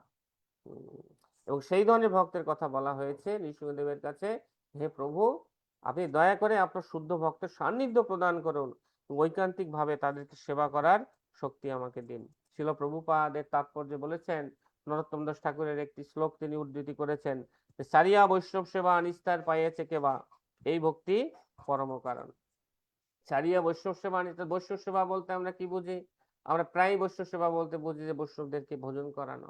অবশ্যই এটা বৈষ্ণব সেবার একটা অঙ্গ, কিন্তু কেন ভোজন করাই আমরা? কারণ ওনাদেরকে ভোজন করাবো এবং একই সাথে তাদের শ্রীমুখ থেকে আমরা কৃষ্ণ কথা শ্রবণ করব। আমাদের কিন্তু এই ধারাবাহিকতাটা রাখা উচিত সব সময়ের জন্য। যেমন আমরা উপদেশামৃত শ্লোকেও এরকম দেখি, দদাতি প্রতিগিন্নাতি, দিবে, দদাতি কিছু দান করবে, প্রতিগিন্নাতি কিছু প্রতিদান তিনি গ্রহণ করবেন। এইভাবে আত্মীয়তা হয়, বন্ধুত্ব হয় এইভাবে। আর কি? গুহ্যম আখ্যাতি পৃচ্ছতি, ভুঙ্গক্তে ভোজয়তে চৈব। এই যে 6টা ভাবে আমরা যে সৎসঙ্গ করতে পারি, এর মধ্যে এই যে অন্য যে 4টা সৎসঙ্গ, 5টা সৎসঙ্গ, এই 5টা সৎসঙ্গের মূল উদ্দেশ্য হচ্ছে শুধু গুহ্যম আখ্যাতি পৃচ্ছতি, গুহ্য কথা শ্রবণ করা। বৈষ্ণবের সঙ্গে কেন আত্মীয়তা করি? তিনি আমাদেরকে গুহ্য কথা বলবেন, তার যে তীব্র ভজন উপলব্ধি, সেই কথা আমাদের সঙ্গে শেয়ার করবেন, এবং তার দ্বারাই আমরা আমাদের নিজেদের ভক্তিকে সংরক্ষণ করার সুযোগ পাবো। তো সেই কথা এখানে প্রহ্লাদ মহারাজ তিনি বলছেন যে আপনার শুদ্ধ ভক্তের সান্নিধ্য আপনি দয়া করে আমাকে প্রদান করুন, এইভাবে আপনি আমার প্রতি করুণা করুন। এরপরে প্রহ্লাদ মহারাজ তিনি বলছেন, হে ভগবান, হে পরমেশ্বর, নারকীয় তম রজগুণাচ্ছন্ন অসুরকুল জাত আমি বা কোথায়? আর ব্রহ্মা শিব লক্ষ্মী দেবী কে যা কখনো প্রদান করা হয়নি, আপনার সেই অহৈতুকী কৃপাই বা কোথায়? আপনি কখনো তাদের মস্তকে আপনার করকমল অর্পণ করেন। সেই কথা এখানে প্রহ্লাদ মহারাজ আবার বারবার তিনি বলছেন যে প্রভু, আপনি আমার প্রতি কত করুণা করেছেন, যে আপনি আমার মস্তকে আপনার যে শ্রী করকমল, যা কখনো লক্ষ্মী দেবীকেও পর্যন্ত অর্পণ করা হয়নি, সেই করকমল আপনি আমার প্রতি অর্পণ করছেন। আপনি যে আমাকে মহাকৃপা করুণা আপনি আমাকে দান করছেন প্রভু।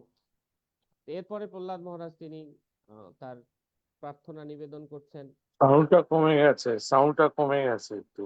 হরে কৃষ্ণ। নেই প্রভু। হ্যাঁ, কাছে নেই বলছিলাম। হরে কৃষ্ণ। তো প্রহ্লাদ মহারাজ তিনি তার প্রার্থনা নিবেদন করতে গিয়ে চৈতন্য মহাপ্রভুর আবির্ভাবের যে কথাটি অর্থাৎ স্বর্ণকলৌ, সেই কথাটি তিনি উল্লেখ করেছেন যে হে ভগবান, এইভাবে আপনি নর পশু ঋষি দেবতা মৎস্য অথবা কূর্ম রূপে অবতরণ করে সমগ্র জগৎ পালন করেন এবং অসুরদের সংহার করেন। হে ভগবান, আপনি যুগ অনুসারে ধর্মকে রক্ষা করেন, কিন্তু কলিযুগে আপনি আপনার ভগবত্তা প্রকাশ করেন না, তাই আপনাকে ত্রিযুগ বলা হয়। শিল প্রভুপাদ তাৎপর্যে বলেছেন যে কলিযুগ ছাড়াও অন্যান্য 3টি যুগে ভগবান তার ভগবত্তাকে প্রকাশ করেন, কিন্তু কলিযুগে চৈতন্য মহাপ্রভু রূপে আবির্ভূত হয়ে তিনি তার ভগবত্তাকে প্রকাশ করতে চান না। একদম 39 নং শ্লোকে প্রহ্লাদ মহারাজ তার চমৎকার আরেকটি প্রার্থনা নিবেদন করছেন। আমি শুধুমাত্র অনুবাদটা পড়ছি। হে বৈকুণ্ঠনাথ, আমার পাপপূর্ণ কামাতুর মন হর্ষ ভয় শোক এবং ধন লাভের বাসনায় পূর্ণ। প্রহ্লাদ মহারাজ বলছেন খুব দৈন্যতা করে, তার ফলে তা অত্যন্ত কলুষিত এবং আপনার কথায় প্রীতি লাভ করে না। সুতরাং দীন এবং পতিত আমি কিভাবে আপনার তত্ত্ব আলোচনা করতে সক্ষম হব প্রভু? আবারও সেই দৈন্যতা। দৈন্যতা না থাকলে আত্মনিবেদন আসবে না, দৈন্যতা থেকেই আত্মনিবেদন আসবে। তাই সমস্ত ভক্তগণ এই দৈন্যতা প্রকাশ করেছে এবং ভক্তের ভক্তের কি বলা যায় যে সৌন্দর্যই হচ্ছে তার দীনতাতে, ভক্তের সৌন্দর্য হচ্ছে তার দীনতাতে। এবং ভক্তদের যেমন শিল প্রভুপাদ বলতেন রাস্কেল বলে গালি দিতে, তাই বদমাস। তা আমি একদিন ভাবছিলাম এই শ্রীকৃষ্ণ চৈতন্য প্রভু দয়া করো মোরে, এইটা গাইতে গাইতে যে শ্রীকৃষ্ণ চৈতন্য প্রভু দয়া করো মোরে, তোমা বিনা কে দয়ালু জগত সংসারে, পতিত পাবন হেতি তব অবতার মোর সম পতিত প্রভু না পাইবা। তো ভাবছিলে পতিত মানে কি? তো পতিত মানে হচ্ছে যে হচ্ছে পাপী অপরাধী এবং যে হচ্ছে রাস্কেল। তো প্রভুপাদ এরকম সবসময় রাস্কেল বলে গালি দিতেন। তা আসলে পতিত মানে হচ্ছে রাস্কেল, বদমাস। তো আমি কি সত্যিকার অর্থে নিজেকে বদমাস মনে করি? কিন্তু আমি নিজে ভাবছিলাম সরি যে আসলে নিজেকে বদমাস মনে না করার কারণটা কি। আমি যে এত হরিনাম করছি, গায়ত্রী করছি, ভগবানের দর্শন করছি, তারপরও কত নোংরা বাসনা আমার হৃদয়কে আচ্ছন্ন করছে বিভিন্ন সময়। এখনো জড় কলুষতার দ্বারা আমার হৃদয় পূর্ণরূপে আচ্ছন্ন। কাম ক্রোধ লোভ মোহ মদ মাৎসর্য, কোনটাকে আমি ত্যাগ করতে পেরেছি? কোনো কিছুতে তো পারিনি।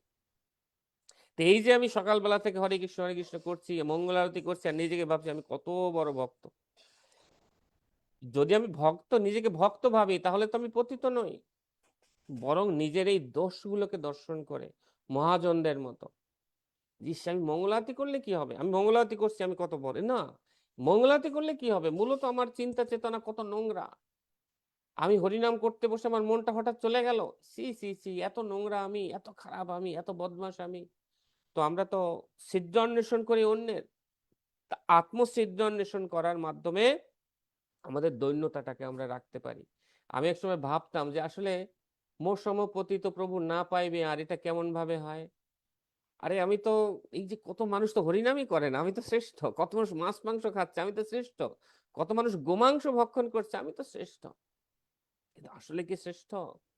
এত মহাধন মহাকৃপা প্রাপ্ত হওয়ার পরও যে পরিমাণে আমার মন কলুষিত নোংরা অবস্থায় আছে, ওই সমস্ত মানুষ তারা যদি এটা পেত, তারা মনে হয় আমার থেকে উন্নত হয়ে কত কোথায় চলে যেত, তাই নয় কি? তাই তো। অর্থাৎ কি করে আমি নিজেকে শ্রেষ্ঠ বলতে পারি? এই জগতে আমার মন যে কত নিকৃষ্ট, এরকম মানসিকতা মনে হয় কারোর আর নেই। যদিও আমি হরিনাম করছি, যদিও আমি সৎ পরম্পরায় দীক্ষিত, কিন্তু মূলত আমি একটা বদমাস। এবং এই ধরনের মনোভাবই চৈতন্য মহাপ্রভুর কৃপা বা করুণাকে আকর্ষণ করতে পারে, অন্য কোনো মনোভাব নয়। যার কারণে ভক্তি বিনোদ ঠাকুর তিনিও বলেছেন যে আমার জীবন সদা পাপের রত, আমি কোনো কোনো ভালো কিছু দেখতে পাচ্ছি না আমার জীবনে, করেছি কিন্তু ভালো কিছু শুধু অন্যকে উদ্বেগই প্রদান করলাম আমার জীবনে। নরোত্তম দাস ঠাকুর বলছেন, লোচন দাস ঠাকুর বলছেন, প্রত্যেক মহাজন গাইছেন, প্রেমানন্দ ঠাকুর তিনি বলছেন, প্রত্যেক মহাজন গাইছেন আমি খারাপ আমি খারাপ আমি খারাপ। কেন? ভক্ত যখন মনে করে আমি অত্যন্ত অত্যন্ত নিকৃষ্ট, আমি খারাপ, আমি একজন বদমাস, আমি একটা রাস্কেল, তখন ভগবানের কৃপা এ এ এ ভগবত ভক্তি লাভ করার যোগ্য, অন্য কেউ যোগ্য না, এই যোগ্য। কারণ আমি অযোগ্য, এটার যে সত্যিকার অর্থে নিজে উপলব্ধি করতে পারবে সে হচ্ছে চৈতন্য মহাপ্রভুর এই প্রচার আন্দোলনে সেবা করার যোগ্য, সে হচ্ছে প্রেম লাভের অধিকারী। কিন্তু যদি কেউ মনে করে I am something, I am many thing, I am something, সে এখানে চৈতন্যদেবের কৃপা পাওয়ার যোগ্য না। তাই তুমি তোমার মতো থাকো, অসুবিধা কি, তুমি সামথিং হয়ে গেছো। নো, আমি যতটুকু করছি কেবলই শিল প্রভুপাদের করুণা এবং গুরুদেবের করুণা, এছাড়া আমার নিজ যোগ্যতা আর কিচ্ছু নেই, কিচ্ছু নেই, টোটালি কিচ্ছু। সেইটা একমাত্র আমাদের যোগ্যতা হতে পারে। তো এইখানে প্রহ্লাদ মহারাজ খুব দৈন্যক্তি করছেন যে আমার যে পরিমাণে কাম পূর্ণ, প্রহ্লাদ মহারাজ বলছেন আর আমি বলছি আমি কত শ্রেষ্ঠ ভক্ত, আমি কত বছর ধরে ভক্তি জীবনে আছি, আমার গলায় একটা পৈতা আছে, আমি হরিনাম করি, আমি প্রতিদিন মঙ্গলে, তুমি একদিন মঙ্গলাতে মিস করি না। প্রহ্লাদ মহারাজ 24 ঘন্টা কৃষ্ণকে স্মরণ করতে, প্রত্যেক মুহূর্তে নৃসিংহদেব তাকে রক্ষা করতেন। তিনি বলছেন এই কথা, হৃদয় দিয়ে বলছেন, আমাদের শিক্ষার জন্য না। হে প্রভু, আমার পাপপূর্ণ কামাতুর মন হর্ষ, শোক, ভয় এবং ধন লাভের বাসনায় পূর্ণ, ধন লাভের বাসনায় পূর্ণ। কি করে আমরা এটা উপলব্ধি করবো? যখন আত্মসিদ্ধ অন্বেষণ করবো। হাই শচীপুত্র, এখনো কামনা দ্বারা তুমি এইভাবে লোভাতুর হও?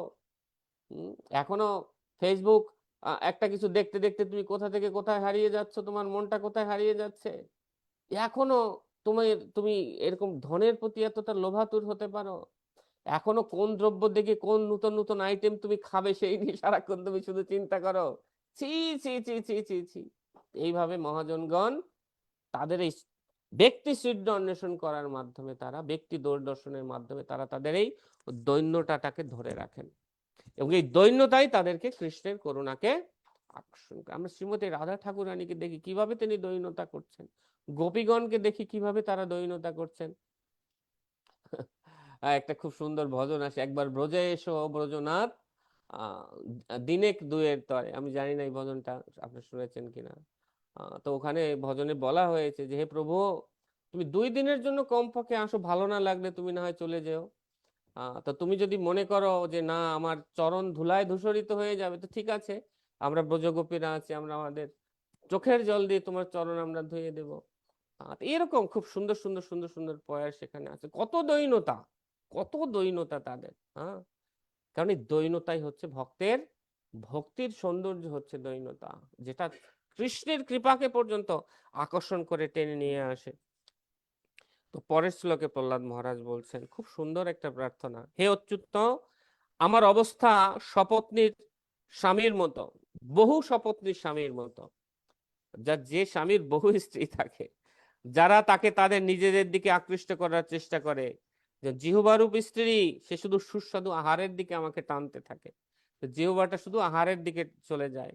সুন্দরী আর হচ্ছে উপস্থ বেগ, সুন্দরী রমণীর প্রতি ধাবিত হয়, ত্বক কোমল বস্তুর প্রতি ধাবিত হয়, আমার উদর ভোজনের প্রতি ধাবিত হয়, এবং আমার কর্ণ সবসময় গ্রাম্য কথার দিকে ধাবিত হয়। আর আমার কর্ণ সঙ্গীতের প্রতি ধাবিত হয়, নাক ঘ্রাণের প্রতি, চঞ্চল দৃষ্টি ইন্দ্রিয় তৃপ্তিদায়ক সুন্দর দৃশ্যের প্রতি, এবং কর্মেন্দ্রিয় বিভিন্ন কর্মের প্রতি আমাকে আকর্ষণ করছে। এইভাবে বিভিন্ন দিকে আকৃষ্ট হয়ে আমি বিনাশ প্রাপ্ত হচ্ছি। আমি শচীপুত্রকের বাইরে? না না না, আমিও তো ঠিক অনুরূপ ভাবে বিনাশ প্রাপ্ত। সারাদিনের কর্মকাণ্ড কি? কোনো মতে, আমি আমার কথা বলছি, কোনো মতে জবটা শেষ করে কোনো মতে একটু মঙ্গল আরতি করেই সারাদিন শুধু এই ইন্দ্রিয় যেটা যেদিকে টানে সেই দিকে শুধুমাত্র সেগুলোর তৃপ্তি বিধান করা। বয়স হয়ে গেছে আমার 41, আর কত বছর বাঁচবো বড় জোর। এখনো পর্যন্ত এগুলোর লাগাম যদি না টানি, ভবিষ্যৎ কি? আমি যতই ব্রহ্মমধ্য গৌড়ীয় পরম্পরায় দীক্ষিত, ভবিষ্যৎ কি? ভবিষ্যৎ হচ্ছে অন্ধকার, কৃষ্ণ প্রেম হবে না, এটা নিশ্চিত, কৃষ্ণ প্রেম হবে না। তো এখনই, এটা আমার অনুভব, যে এখন এর লাগামটা টেনে ধরা উচিত, এখনো সময় আছে, লাগাম টেনে ধরা উচিত। তো প্রহ্লাদ মহারাজ সেই কথা বলছেন যে আমি বিনাশ প্রাপ্ত হচ্ছি, প্রভু তুমি আমাকে দয়া করে রক্ষা করো। তো প্রহ্লাদ মহারাজ আর একটা সুন্দর প্রার্থনা এখানে রয়েছে, যে হে সর্বোত্তম, আপনার গুণগান এবং কার্যকলাপের চিন্তায় সম্পূর্ণরূপে মগ্ন থাকার ফলে আমি সংসার ভয়ে ভীত নই। আমার একমাত্র চিন্তা কেবল সেই সমস্ত মূর্খ দুষ্কৃতকারীদের জন্য, যারা জড় সুখভোগের জন্য এবং তাদের পরিবার সমাজ ও রাষ্ট্রের প্রতিপালনের জন্য বিশাল পরিকল্পনা করে। আমিও তো পরিকল্পনা করি সারাদিন, কি করে সুখে থাকবো, কি করে শান্তিতে থাকবো, কি করে আমার জীবনটাকে উপভোগ করব, সারা দিন এই পরিকল্পনা, হরিনাম আছে, মঙ্গল আরতি আছে, অন্যান্য কোনো কিছু আছে, কিন্তু সারাদিন শুধু প্ল্যান কি করে ভালো থাকবো সেইটা দিয়ে। তো প্রহ্লাদ মহারাজ এখানে বলছেন যে ন এব উদ্বিজে পর দূরত্বয়, হে প্রভু আমি উদ্বিগ্ন বা কোনো ভয়ে ভীত হইনি। কেন হওনি তুমি ভয়ে ভীত? না তদ্বীর্য গায়ন মহা অমৃত মগ্ন চিত্ত, আমি তোমার এই বীর্যবতী কথা এবং এই কথা সবসময় স্মরণ করতে থাকতাম আর চিন্তা করতে থাকতাম।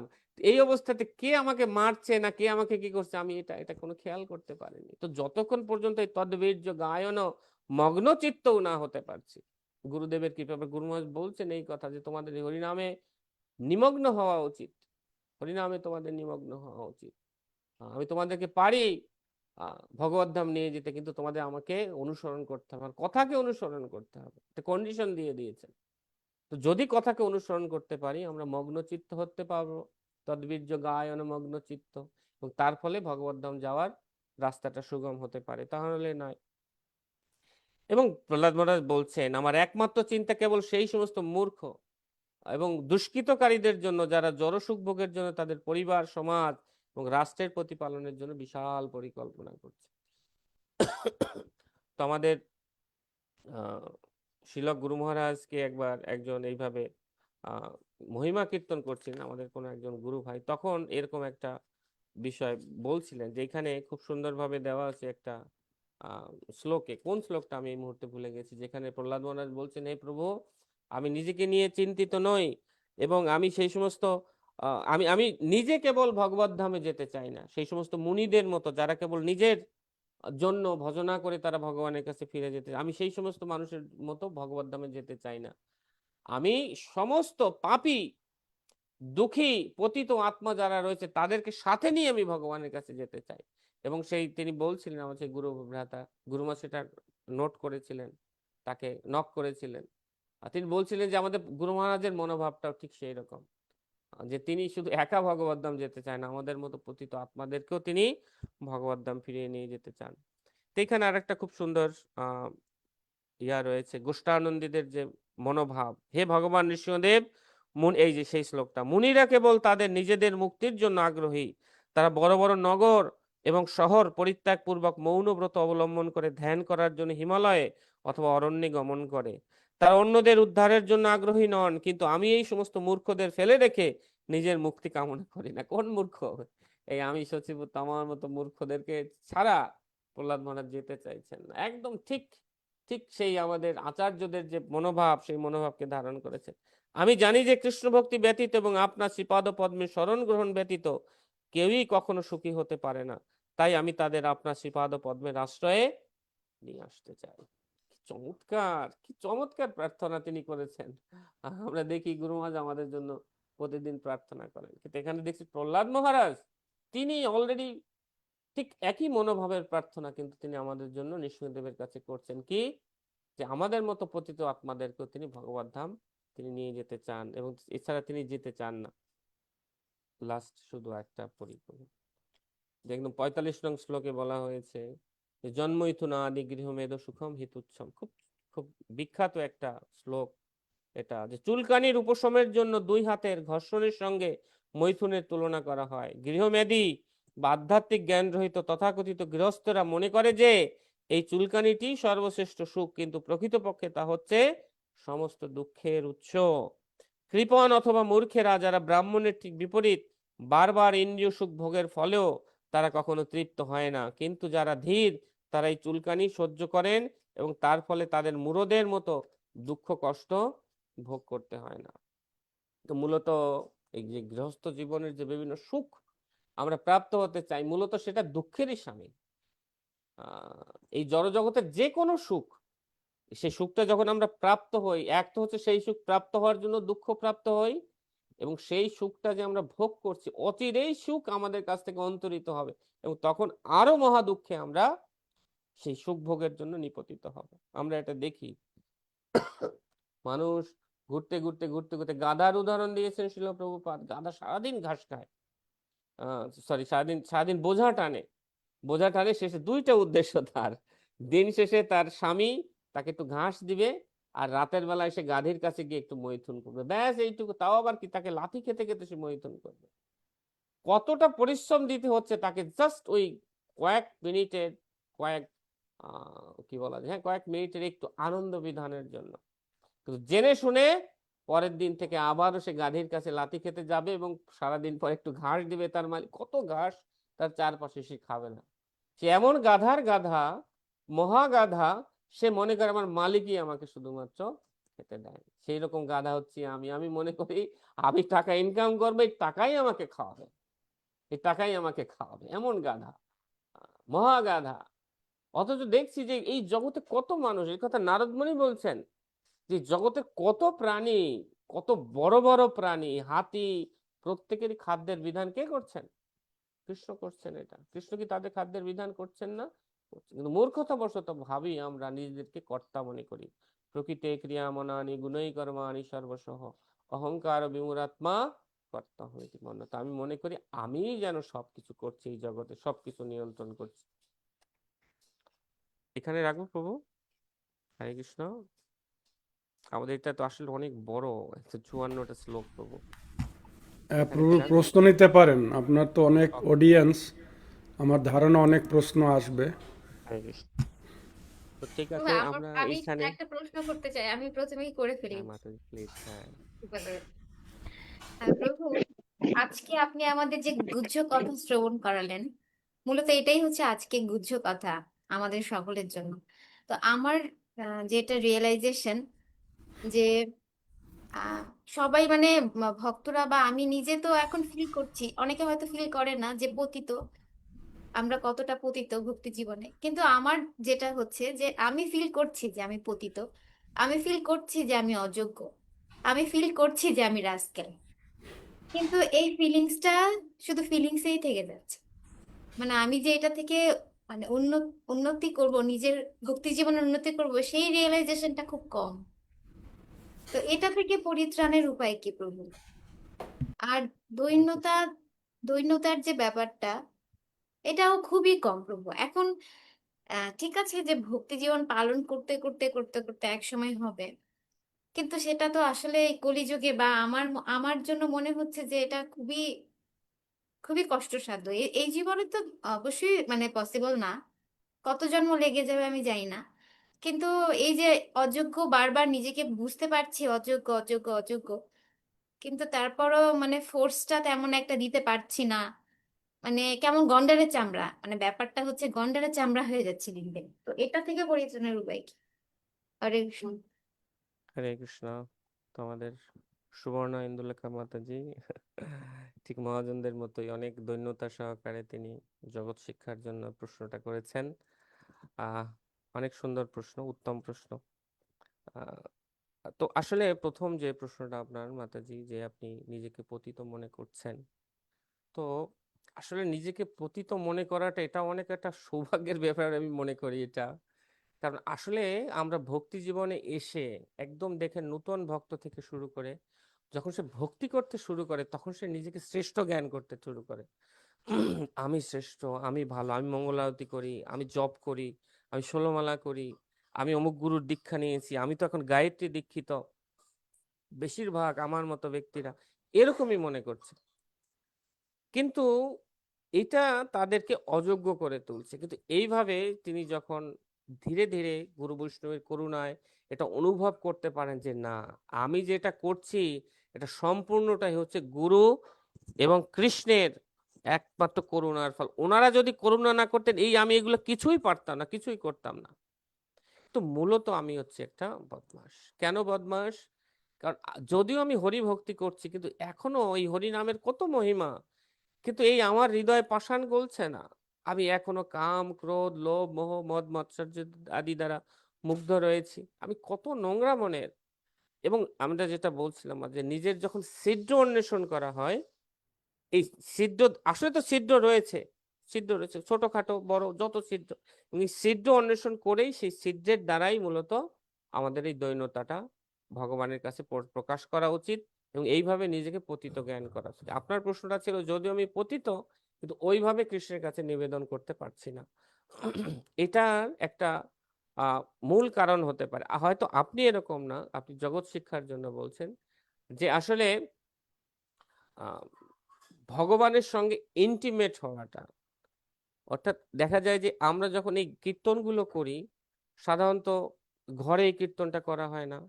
যখন আমরা একটা বড় একটা ভক্ত গোষ্ঠীর মধ্যে যাই, সেখানে শুধুমাত্র কীর্তনটাই ফোকাস থাকে, কিন্তু কীর্তনের অনুভবটার দিকে কিন্তু নর্মালি ফোকাসটা কম থাকে, এই অনুভবটা কিন্তু আসে না। আসলে মহাজনদের গীতিগুলো দিয়েছে আমাদেরকে এই জন্য যে প্রত্যেকটা কথা পতিত পাবন হেতু তব অবতার, ও মহাপ্রভু, পতিতদেরকে উদ্ধার করার জন্যই তো আপনার অবতার। আমার মতো পতিত ব্যক্তি আপনি দয়া করে আর কোথাও পাবেন না মহা, আপনি দয়া করুন আমার প্রতি। এটা একটা কথোপকথন মহাপ্রভুর কাছে। যেমন ব্রহ্মসংহিতাতে বলা হচ্ছে ভগবদ ধামের সব কথাই হচ্ছে গানের মতো, ঠিক সেই রকম গান দিয়েই যেন কৃষ্ণের কাছে সঙ্গে আমি কথা বলছি। এটা তো একটা কথা, এটা কিন্তু কোনো গান নয়। কেন ভজন বলা হয়? যখন কৃষ্ণের উদ্দেশ্যে আমরা কোনো কথা বলি গীতি সহকারে, সেইটাকে বলা হয় ভজন। তো যখন এইটা কথা থাকবে না, এটা কেবলই গান থাকবে একটা অডিয়েন্সের মধ্যে, এটার অনুভবটা কিন্তু আসলে আসবে না। কিন্তু যখন এটা সত্যিকারে কৃপা অবলোকন করো আমি বড় দুঃখী, হে হে নিত্যানন্দ প্রভু, কৃপা অবলোকন করো, আপনি কৃপা দৃষ্টিতে আমার দিকে একবার একটু তাকান দয়া করে। আমি অত্যন্ত দুঃখী। কেন দুঃখী তুমি? না, আমি যেহেতু পতিত, চৈতন্য দেবের চরণ লাভ করতে পারছি না, তাই আমি অত্যন্ত দুঃখিত। দয়া করো সীতাপতি, হে সীতাপতি, আপনি দয়া করুন আমাকে। তো এইভাবে ঠিক কথোপকথন করে যদি, বা এই ধরনের প্রত্যেকটা শব্দের প্রত্যেকটা লাইনের অর্থ অনুভব করে যখন আমি ভগবানের কাছে প্রার্থনা করব, অল্প দিনেই এই করুণাটা আমার প্রতি ধাবিত হবে। যার প্রমাণ হচ্ছে আমাদের শিল প্রভুপাদ বলছেন যে আমাদের মহাজন গীতিদের সঙ্গে সুর মিলিয়ে আমাদের সবসময় প্রার্থনা করা উচিত। এই প্রহ্লাদ মহারাজের প্রার্থনার তাৎপর্য, যাতে অচিরেই আমরা কৃষ্ণ প্রেমটা পেতে পারি। এটা একটা বিষয় মাতাজি। 2 নম্বরে আপনি যেটা বলছিলেন যে দৈন্যতাটা আসলে আমাদের কম থাকে বা থাকে না কেন, এর মূল কারণ হচ্ছে মাতাজি, সাধারণত দৈন্যতা থাকে না তাদের ক্ষেত্রে যারা বাইরের সোসাইটির মানুষের সঙ্গে অনাবশ্যক মেলামেশা করে। কারণ বাইরের সোসাইটি তার নিজে যেটা না তার থেকে বেশি দেখানোর একটা প্রতিযোগিতা চলতে থাকে। আর যখনই আমি তাদের সঙ্গে মিশতে চাইবো, অথবা তথাকথিত সেই ধরনের ভক্তদেরকে এর সাথে আমি মিশতে চাইবো যারা বিভিন্ন সাজসজ্জা, টাকা পয়সা, এই সমস্ত হাবভাব দেখাতে চায়, যখন তাদের মধ্যে যাই, তখন আমারও কিন্তু নিজের ওই ধরনের একটা ইন্টেনশন কাজ করে, আমিও যেন সেই রকম তাদের সঙ্গে একটা হাবভাব দেখানো শুরু করি, ঠিক তাদের মতো করেই। তো যার পরে এই দৈন্যতাটা আসে না। কিন্তু ওই ধরনের ভক্ত অথবা ভক্তির সঙ্গ যখন আমরা করব, আর কিছু না হোক শুধু শিল প্রভুপাদের গ্রন্থ অধ্যয়ন করতে পারি, আর কিছু না হোক অন্তত ভক্তি গীতিতে ভক্তি বিনোদ ঠাকুরের গীতিগুলো আমরা পড়তে পারি, এইভাবে যদি শুদ্ধ ভক্তের সঙ্গের মধ্যে আমরা থাকি, তখন আমাদের প্রকৃত দৈন্য অবস্থাটা টিকে থাকবে। কিন্তু ওই যে সমস্ত জড়জগতের মানুষ প্রতিযোগিতা করছে, জড় বিষয়ী যারা প্রচারের জন্য যায়, সেটা একটা ব্যাপার, কিন্তু অনাবশ্যক যদি তাদের সঙ্গে অতিরিক্ত মেলামেশা করি, সেক্ষেত্রে আমাদের এই দৈন্য ভাবটা হারিয়ে যাবে। মহাপ্রভু 3 ধরনের ভক্তের সঙ্গ করতে না করেছেন। সেটা হচ্ছে স্ত্রী সঙ্গীর সঙ্গ, কৃষ্ণ অভক্ত, আর এই যারা স্ত্রী সঙ্গী বা হচ্ছে বিপরীত লিঙ্গের বিষয়ে বেশি কথাবার্তা বলে, এই ধরনের মানুষের সঙ্গ করতে না করেছেন। এবং যারা কৃষ্ণ অভক্ত, তাদের সঙ্গ করতে চৈতন্য মহাপ্রভু কিন্তু না করেছেন, সঙ্গ করতে না করেছে। সঙ্গ মানে যেমন কালো কাছে আমি কিছু কিনতে গেলাম, এটা সঙ্গ নয়। একজন খারাপ লোকের কাছে কিছু কিনতে সঙ্গ নয়। সঙ্গ কোনটা? অনাবশ্যক যদি কারো সঙ্গে আমরা যাই, কারো কাছে যাই, তার কাছ থেকে কিছু নিতে চাই, সেটা হচ্ছে সঙ্গ। তো সেই সঙ্গটা যদি আমরা বর্জন করে চলি, তাহলে আমার মধ্যে দৈন্য অবস্থাটা টিকে থাকবে, আশা করি। এইটাই মাতাজি, আমার অনুভব থেকে বললাম। হরে কৃষ্ণ, প্রণাম। থ্যাংক ইউ প্রভু। আপনাদের অডিয়েন্সের মধ্যে যদি কারো কোনো প্রশ্ন থাকে, প্লিজ হ্যান্ড রাইজ করুন। হ্যাঁ, কারণ প্রভু। না, আমি জাস্ট স্যাম্পল দিচ্ছি কিভাবে হ্যান্ড রাইজ করে। আচ্ছা, ঠিক আছে বাবা। আমি প্রশ্ন করি প্রভু। তো তারপরে তো স্বজাতীয় স্নিগ্ধ, আমি স্বজাতীয়টা একটু আমার আন্ডারস্ট্যান্ডিংটা বলবো, আপনি অ্যাপ্রুভ করবেন বা সংশোধন করবেন। আর স্নিগ্ধটা নিয়ে আমার প্রশ্ন আছে, সেগুলো অ্যাকচুয়ালি প্রভু গোস্বামী কি বোঝাতে চেয়েছেন। স্বজাতীয়টা আমি ডিফাইন করব মানে প্রাইমারিলি আমরা রূপানুগ, এটা বলতে পারি আমরা গৌড়ীয় বৈষ্ণব ধারার অনুগামী এবং এই ধারার যারা আছে তাদের সাথে আমরা সঙ্গ করবো, এটাও আমরা বলতে পারি। কিন্তু আমি বলবো প্রভুপাদ অনুগ, আমরা প্রভুপাদের অনুগামীদের সঙ্গ করব প্রাইমারিলি, এটা আর কি। আর যদি ডিফাইন করতে চাই যে আমি আমার জয়প্রতাপের স্বামী গুরু মহারাজের অনুগামীদের সঙ্গ করব, তাহলে এখানে একটু গলতি আছে। যেমন আমি অন্য গুরুদেবের কথা শুনতে রুচি হারিয়ে ফেলবো, অন্য গুরুদেবের শিষ্যদের প্রতি আমার ভ্রাতৃত্ব বা সহৃদয় ভাবটা আমি হারিয়ে ফেলতে পারি। তো আমি প্রভুপাদ অনুগ এভাবে আমি ডিফাইন করি, এটা যদি আপনি অ্যাপ্রুভ করেন। দ্বিতীয়ত হলো স্নিগ্ধ কথাটা তিনি কি বোঝাতে চেয়েছেন রূপ গোস্বামী, এটা একটু ঠিক আছে প্রভু? হরে কৃষ্ণ। আহ প্রভু প্রশ্ন করেছেন, প্রভু আপনি উত্তর দিলে সবচেয়ে ভালো হয়। তবে আপনি যেমন পিতা পুত্রকে জিজ্ঞেস করে হোয়াট ইজ ইউর নেম, এই সে বিভিন্ন ভাবে তাকে তার জ্ঞানের ইয়াটা বিচার করতে চায়, হয়তোবা সেইভাবে আপনি আমায় প্রশ্ন করেছেন, আমি জানি না, পুত্র জ্ঞানে বা স্নেহ করার জন্য। তো যাই হোক প্রভু, আসলে স্বজাতীয় বলতে খুব চমৎকার একটা সংজ্ঞা দিয়েছিলেন আমাদের শিল ভক্তি চারু স্বামী গুরু মহারাজ, যেটা আপনি বলেছেন ওইটাই, যে তিনি বলেছেন আমরা ব্রহ্ম মধ্য গৌড়ীয় রূপানুগ প্রভুপাদ অনুগ সম্প্রদায়। তিনি এই প্রভুপাদ অনুগ কথাটি তিনি ব্যক্ত করেন। তা আসলে আমাদের ইসকনের মধ্যে শিল প্রভুপাদের শিক্ষাটাই প্রত্যেক শ্রী গুরুদেব তারা অনুসরণ করছেন। অতএব এখানে স্বজাতীয় বলতে অন্য কোনো গুরু বা অন্য কোনো বিশেষ এরকম আলাদা সম্প্রদায় করার কোনো সুযোগ নাই। আমরা ইসকন মানে ইসকন, এবং ইসকনের বাইরে সেটা কিন্তু আমাদের স্বজাতীয় হবে না, কারণ যেহেতু আমরা প্রভুপাদ অনুগ, শিল প্রভুপাদ অনুগ, তাই ইসকনের মধ্যেই আমরা সঙ্গটা করার চেষ্টা করব। তো এটা একটা ব্যাপার। আর প্রভু যেটা বললেন যে স্নিগ্ধ, আসলে স্নিগ্ধ শব্দটা আর স্নিগ্ধ শব্দের যে অর্থটা এখানে আমাদের আমরা এআইতে একটা সার্চ দিয়েছি, এখানে লেখা আছে স্নিগ্ধ নামের নারীরা সাধারণত দয়ালু, স্নেহময় এবং শান্ত প্রকৃতির হয়ে থাকে। স্নিগ্ধ, যে স্নিগ্ধ এইভাবে মিশি। কেন বললাম আমি কথাটা, যে আসলে স্নিগ্ধ বলতে বোঝায় হচ্ছে যিনি হচ্ছেন আমার প্রতি অত্যন্ত কোমল হবেন। স্নিগ্ধ শব্দের একটা অর্থ হচ্ছে কোমল, এবং যিনি প্রকৃত রূপে আমার উপকার চাইবেন। আমরা ধর্মীয় ক্ষেত্রে স্নিগ্ধ বলতে যেটা বুঝি, আমার যেটা অনুভব প্রভু, সেটা হচ্ছে গুরু বৈষ্ণবের বিভিন্ন সময় লেকচার শুনে যিনি সত্যিকার অর্থে আমার উপকার করতে চান, ঠিক একটা কম্প্যাশনেট মেন্টালিটি যার মধ্যে থাকবে, যে তিনি আমার প্রতি অত্যন্ত দয়ালু, তিনি আমাকে কৃষ্ণকে দিতে চান, তিনি হচ্ছে স্নিগ্ধ। তার একমাত্র উদ্দেশ্য হচ্ছে শুধুমাত্র আমাকে কৃষ্ণকে দাও। যদি আমরা আমাদের এই সঙ্গ করার ক্ষেত্রে যদি স্নিগ্ধ বুঝি, সেক্ষেত্রে যেমন আমি একজন ভক্তের কাছে একজন মেন্টর বানালাম, আমি আমার মনের কথা গুহ্য কথা খুলে বলে দিলাম যে প্রভু আমি তো এরকম কামের দ্বারা অত্যন্ত আক্রান্ত। তিনি অন্য এক জায়গায় গিয়ে বললেন, জানেন শচীপুত্র প্রভু তো কামের দ্বারা আক্রান্ত, এমনি কিন্তু সিনিয়র।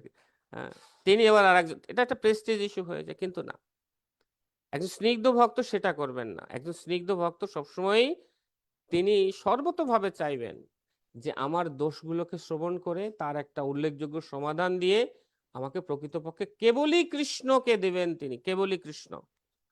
যদি এর মধ্যে অন্য কোনো ঘোর প্যাচ থাকে, না কৃষ্ণকে দেওয়া ছাড়া তার আরো অন্য অনেক বাসনা আছে, অন্য অনেক কিছু তিনি আমার কাছ থেকে হাতিয়ে নিতে চান, সেক্ষেত্রে তিনি অবশ্যই স্নিগ্ধ হবেন না।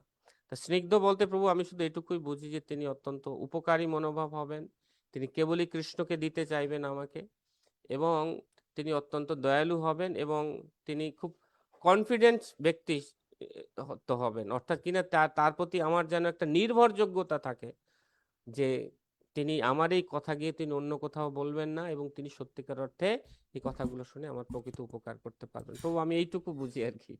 হরে কৃষ্ণ। আমি এক জায়গায় মানে আমি আপনার থেকে এটা ক্লারিফাই করার জন্যই বলছি আসলে, মানে আমার নলেজটা ঠিক আছে কিনা। আমি এক জায়গায় বলেছিলাম একটা ক্লাসে, পরে আমি আবার চিন্তা করলাম যে এটা কি আমার আমি যে বললাম এটার কোনো রেফারেন্স আছে কি? তো স্নিগ্ধ বলতে আমি যতটুকু বলেছিলাম যে কোমল হবে, এবং আমাদের ভাবস্তরের ভক্তরাই আসক্তির পরে ভাবস্তরে যখন যাবে ভক্তরা, তখন তাদের হৃদয়টা কোমল হয় এবং স্নিগ্ধ হয় আর কি। আর আপনার সাথে ওইটাও আমি নিতে পারি যে আপনি যেভাবে বললেন যে তার ভিতরে হৃদয়টা করুণা থাকবে আর কি, কৃষ্ণ প্রেম দান করার জন্য করুণা থাকবে। এবং করুণা থাকবে। তো ওটাও কি অ্যাড করতে পারি প্রভু, যে তার তিনি ভজন উন্নত পরবর্তী ধাপে চলে আসছে ভজন উন্নত, কিন্তু তিনি এই উন্নত স্তরের ভক্ত আর কি আমার হ্যাঁ মতো। অবশ্যই অবশ্যই অবশ্যই উন্নত স্তরের ভক্ত প্রভু, নিঃসন্দেহে ভজন অভিজ্ঞ এবং অত্যন্ত উন্নত স্তরের ভক্ত। হরে কৃষ্ণ প্রভু। শ্রীপাদ গৌর কৃষ্ণ প্রভু, তারপরে সর্বমিত্র প্রভু, তারপরে প্রাণবন্ধু মুকুন্দ প্রভু। হরে কৃষ্ণ প্রভু, ধন্যবাদ, প্রণাম। হরে কৃষ্ণ, ধন্যবাদ, প্রণাম প্রভু। হরে কৃষ্ণ। আমি আমার সৌভাগ্য হয় নাই যে এর আগে আপনি অনেকগুলো ক্লাস দিয়েছেন আমাদের প্ল্যাটফর্মে, কিন্তু আমি আমার বিভিন্ন শারীরিক কারণে, সময়ের কারণে আমি আপনার প্রবচনগুলো শোনার সৌভাগ্য হয়নি। তো আজকে যে প্রবচনগুলো প্রহ্লাদ মহারাজের মহিমা যে আপনি আলোচনা করলেন, আমি অত্যন্ত ইমপ্রেসড। খুব সুন্দর আলোচনা, এবং মহাজনদের বিভিন্ন রকমের রেফারেন্স দিয়ে ভাগবতম থেকে ছিল প্রভুপাদের এতে যেভাবে আপনি উপমাগুলো দিলেন, অত্যন্ত সুন্দর। প্রথমত আমি আপনাকে এই এই অত্যন্ত সুন্দর আলোচনার জন্য মানে ধন্যবাদ জানাতে চাই আমাদের এই প্ল্যাটফর্ম থেকে। এটা হলো অত্যন্ত সুন্দর আলোচনা, অনেক ধন্যবাদ আপনাকে। এবং আমি আশা রাখি আপনি কমল মুখপ্রভুর মাধ্যমে মাঝে মাঝে আমাদের প্ল্যাটফর্মে আবার আসবেন এবং প্রবচন দেবেন।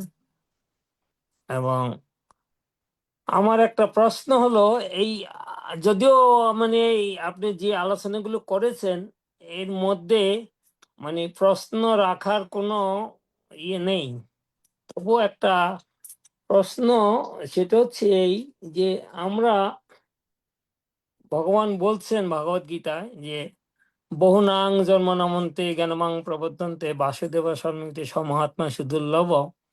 যদিও আমরা মানে বহু বহু জন্মের পরও আমরা ভগবানকে পেতে অনেক কষ্ট হয়, কিন্তু আমরা তখন গুরু পরম্পরা ধারা আসি। হ্যাঁ, প্রভুপাদ গ্যারান্টি দিচ্ছেন, আমাদের পরম্পরা দ্বারা গ্যারান্টি দিচ্ছেন যে হ্যাঁ, আমরা ভগবানের কাছে ফিরে যাব।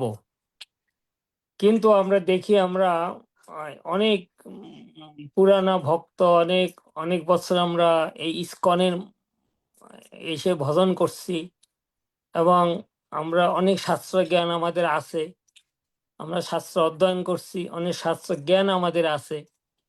কিন্তু আমি অনেকের কথা বলি না, আমার নিজের কথাই বলি। আমি 1980-তে আমি ইসকনে জয়েন করেছি, কিন্তু এখনো আমার মধ্যে অনেক ইগো আছে। যে এই ইগোগুলো যতক্ষণ আমার মধ্যে থেকে আমার এই ইগোগুলো আছে, এই ইগো থেকে আমি কিভাবে বেরোতে পারি, এই পন্থাটা আমি কিভাবে অবলম্বন করতে পারি, এবং আমি বুঝতে পারি না যে ইগো থেকে বের হতে পারবো কিনা, বা এই ইগো থেকে বের হওয়ার আসল উপায়টা কি, এইটা হলো আমার প্রশ্ন। থ্যাংক ইউ বউ। তো আপনি যখন ইসকনে আসছেন প্রভু, আমার জন্মও হয়নি, আহ, আমি কিভাবে আপনার প্রশ্নের উত্তর দিতে পারি? তবে যদি এটা এরকম হয় না আপনি জগৎ কল্যাণের জন্য বলছেন, যাতে সবার কল্যাণ হয়, সেক্ষেত্রে প্রভু আমি মানে এই ক্ষেত্রে আমার অনুভবটা কেমন আমি শুধু সেটা প্রভু বলি। প্রভু থ্যাংক আপনি যে শ্লোকটা উল্লেখ করলেন যে বহুনাম জন্মানমন্তে জ্ঞানবান মাম প্রপদ্যতে বাসুদেব সর্বমিতি সমহাত্মা সুদুর্লভ। তো এখানে শিল প্রভুপাদ বলেছেন যে বহু বহু জন্মের পর জ্ঞানী ব্যক্তি তিনি এটা উপলব্ধি করতে সক্ষম হন যে বাসুদেব সর্বম, কৃষ্ণ হচ্ছে সবকিছু, আমার সুখ আমার দুঃখ, আমার জ্বালা যন্ত্রণা, আমার বারবার জন্ম, আমার নিচু কুলে জন্ম, উঁচু কুলে জন্ম, আমি যে বিদ্যা লাভ করেছি, আমি যে ধনী পরিবারে জন্মগ্রহণ করেছি, আমি যে ভগবানকে সেবা পূজা করার জন্য আমার হাত যে সচল আছে, এই সব কিছুর মূল কারণ হচ্ছেন বাসুদেব কৃষ্ণ। তিনি চাইলে যে কোনো মুহূর্তে আমাকে আমাকে শূন্য করে দিতে পারেন, আবার চাইলে আমাকে ভরিয়েও তুলতে পারেন। তিনি হচ্ছে সর্বম। তো এই ক্ষেত্রে আমার অনুভবটা এরকম যে আসলে আমি তো ভক্তি জীবনে আছি শচীপুত্র, আমি ভক্তি জীবনে আছি, সঠিক গুরু পরম্পরা পেলেও বহু নাম জন্মনমন্তে জ্ঞানবান, এই যে ভক্তি জ্ঞানে জ্ঞানী হয়েও আমি যে আমার যে সমস্ত জ্ঞান আমার জীবনে কৃষ্ণ করুণাতে, এই যে গুরুদেব বলছেন বা আপনারা বলছেন, আপনাদের যে এই যে কথা গুহ্য কথা শুনছি, কিন্তু আমি তো পালন করছি না। অতএব আমার মতো এরকম জ্ঞানী যারা রয়েছে বহু নাম জন্মানমন্তে, ঠিক যে জন্মে গিয়ে আমার মতো এরকম জ্ঞানী ব্যক্তি, ভক্তি জ্ঞানী ব্যক্তি, যিনি যে জন্মে গিয়ে পূর্ণরূপে সব কথাগুলো পালন করতে পারবেন, অনুসরণ করতে প্রচেষ্টা করবেন, ঠিক সেই জন্মেই তিনি এটা ধরে নিতে হবে, তিনি এটা বুঝতে পেরেছেন যে বাসুদেব সর্বম। কারণ বাসুদেব সর্বম এটা অনুভব করলেই সে সমস্ত কথা পালন করবে। কিন্তু এই বাসুদেব সর্বম এই কথাটিতে তার যদি 80% শ্রদ্ধা থাকে, তাহলে সে 80% কথা পালন করবে। সেই ভক্তি জীবনে যত জ্ঞান সে পাবে, এই এই কথার প্রতি তার যদি 90% শ্রদ্ধা থাকে, তাহলে সে 90% কথা পালন করবে, বাকি 10% পালন করবে না।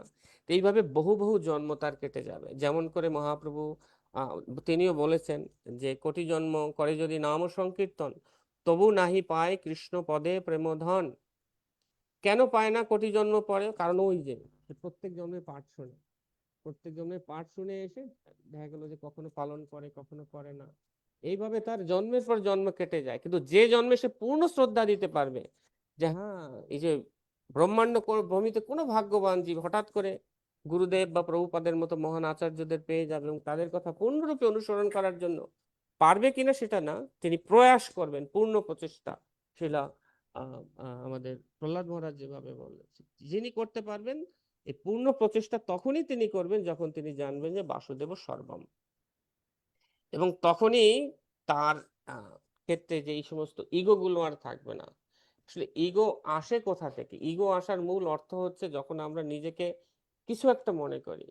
কিন্তু আসলে তো একটু আগে প্রহ্লাদ মহারাজ যে কথা বললেন যে আমি হচ্ছি সম্পূর্ণ অযোগ্য, আমার কোনো যোগ্যতাই নাই, আমি ঠিক আপনার প্রীতিবিধানের জন্য আপনি আমাকে করুণা করার জন্য আমার এই সেবাগুলোকে গ্রহণ করছেন। মূলত আমি যে সেবা করছি এই শক্তিটাও তো আপনি দিচ্ছেন। আমি যে এই হাত নাড়াই জপ করছি এই শক্তিটা আপনি দিচ্ছেন। এই যে মুখে যে আমি কৃষ্ণ উচ্চারণ করছি এটা আপনি দিচ্ছেন। সবকিছুই তো আপনার, আপনার করুণা ছাড়া তো আমার কিছুই নাই। অতএব আমার কি থেকে কোথা থেকে আমি আমার ইগোকে প্রকাশ করতে পারি? সবকিছু যেহেতু আপনি করছেন, সবকিছুই হচ্ছে সমস্ত সর্বম বাসুদেব সর্বম ইতি, এছাড়াই জগতে আর কোনো কিছু নেই। তিনি হচ্ছে সবকিছুর উৎস। আমি যে কৃষ্ণকে স্মরণ করতে পার, মাথাটা যে ভালো আছে, তাও পরমেশ্বর ভগবান কৃষ্ণেরই করুণার ফল। তো এরকম বহু বহু জন্মের পর যে ব্যক্তি বাসুদেবকে সমস্ত কিছুর পরম কারণ রূপে জানতে পারে, তিনি দুঃখ নিয়ে তার কোনো দুঃখ থাকে না। কারণ দুঃখে সে অনউদ্বিগ্ন মনা, সুখে সুবিগত স্ত্রী। কেন? কারণ তিনি জানেন এই দুঃখটা কৃষ্ণ করুণায় এসেছে, সুখটাও কৃষ্ণের করুণায় এসেছে। আমি যে আজকে ক্ষতি হয়ে গেল, এই লাভ ক্ষতি লাভালাভ জয়া জয়, এটা কৃষ্ণেরই দেয়। অর্জুনকে এই জন্য বলছে তুমি বিচলিত হয়েও না, সহ্য করার চেষ্টা করো। কেন? লাভ হলেও অর্জুন মনে করবে সেটা আমি দেই, ক্ষতি হলেও মনে করবে সেটা আমি, দুঃখ আসলে মনে করবে এটা আমিই দেই। এই জগতের সবাই নিমিত্ত, নিমিত্ত মাত্র, সবাই নিমিত্ত। মূলত তোমার কর্ম অনুসারে আমি এগুলো তোমায় দিচ্ছি, অথবা তোমাকে পরীক্ষা করার জন্য আমি এগুলো তোমায় দিচ্ছি। তো এইভাবে যখন কেউ জানতে পারবে যে বাসুদেব সর্বম, তিনিই হচ্ছে সবকিছুর মূল উৎস, সুখ দুঃখ সবকিছু, তখন তার এই ইগো গুলো তখন থাকবে না। তার সমস্ত ইগো তখন মিশে গিয়ে শুধুমাত্র সে একটা পরিচয় পরিচিত হবে, না হম বিপ্র ন চ নরপতি ন। মহাপ্রভুর একটা খুব সুন্দর শ্লোক আছে না, আমার শ্লোকটা মনে নেই, যে আমি গৃহস্থ নই, আমি সন্ন্যাসী নই, আমি সর্ব উপাধি বিনির্মুক্তম, আমি তুমি কে? আমি গোপীর ভর্তু পদকমলায়, ও দাস দাসানু দাস, আমি তাদের দাসানু দাস মাত্র। এই হচ্ছে আমার একমাত্র পরিচয়, এটাই হচ্ছে সত্য অহংকার। এই বিনা তার আর কোনো ইগো থাকে না, একটা ইগো, আমি কৃষ্ণের দাসানু দাসানু দাস, আর কোনো ইগো তখন থাকবে না চৈতন্য মহাপ্রভুর করুণাতে। ও এইটুকু আমার উপলব্ধি, ক্ষমা করবেন। থ্যাংক ইউ বাবু। আপনি আমাকে কিবা করবেন যেন আমার মধ্যে কৃষ্ণ ইগোটা না ঈশ্বর থাকে। ঈশ্বর। শ্রী যেন বিষ্ণু আমি প্রভু আপনি আমায় ক্ষমা করেন। ভগবানের শুদ্ধ হয়তো ভক্ত উত্তরটা হয়ে দেওয়া উচিত ভগবানের কাছে হয়নি। ফিরে যেতে পারি, গুরু বিষ্ণু মহারাজের বিষ্ণু শ্রী বিষ্ণু গুরু শ্রী বিষ্ণু মহারাজের প্রভুপাদের শ্রী বিষ্ণু মিশনকে হেল্প করতে পারি, আমাকে কৃপা শ্রী করবেন। বিষ্ণু শ্রী বিষ্ণু। Thank you.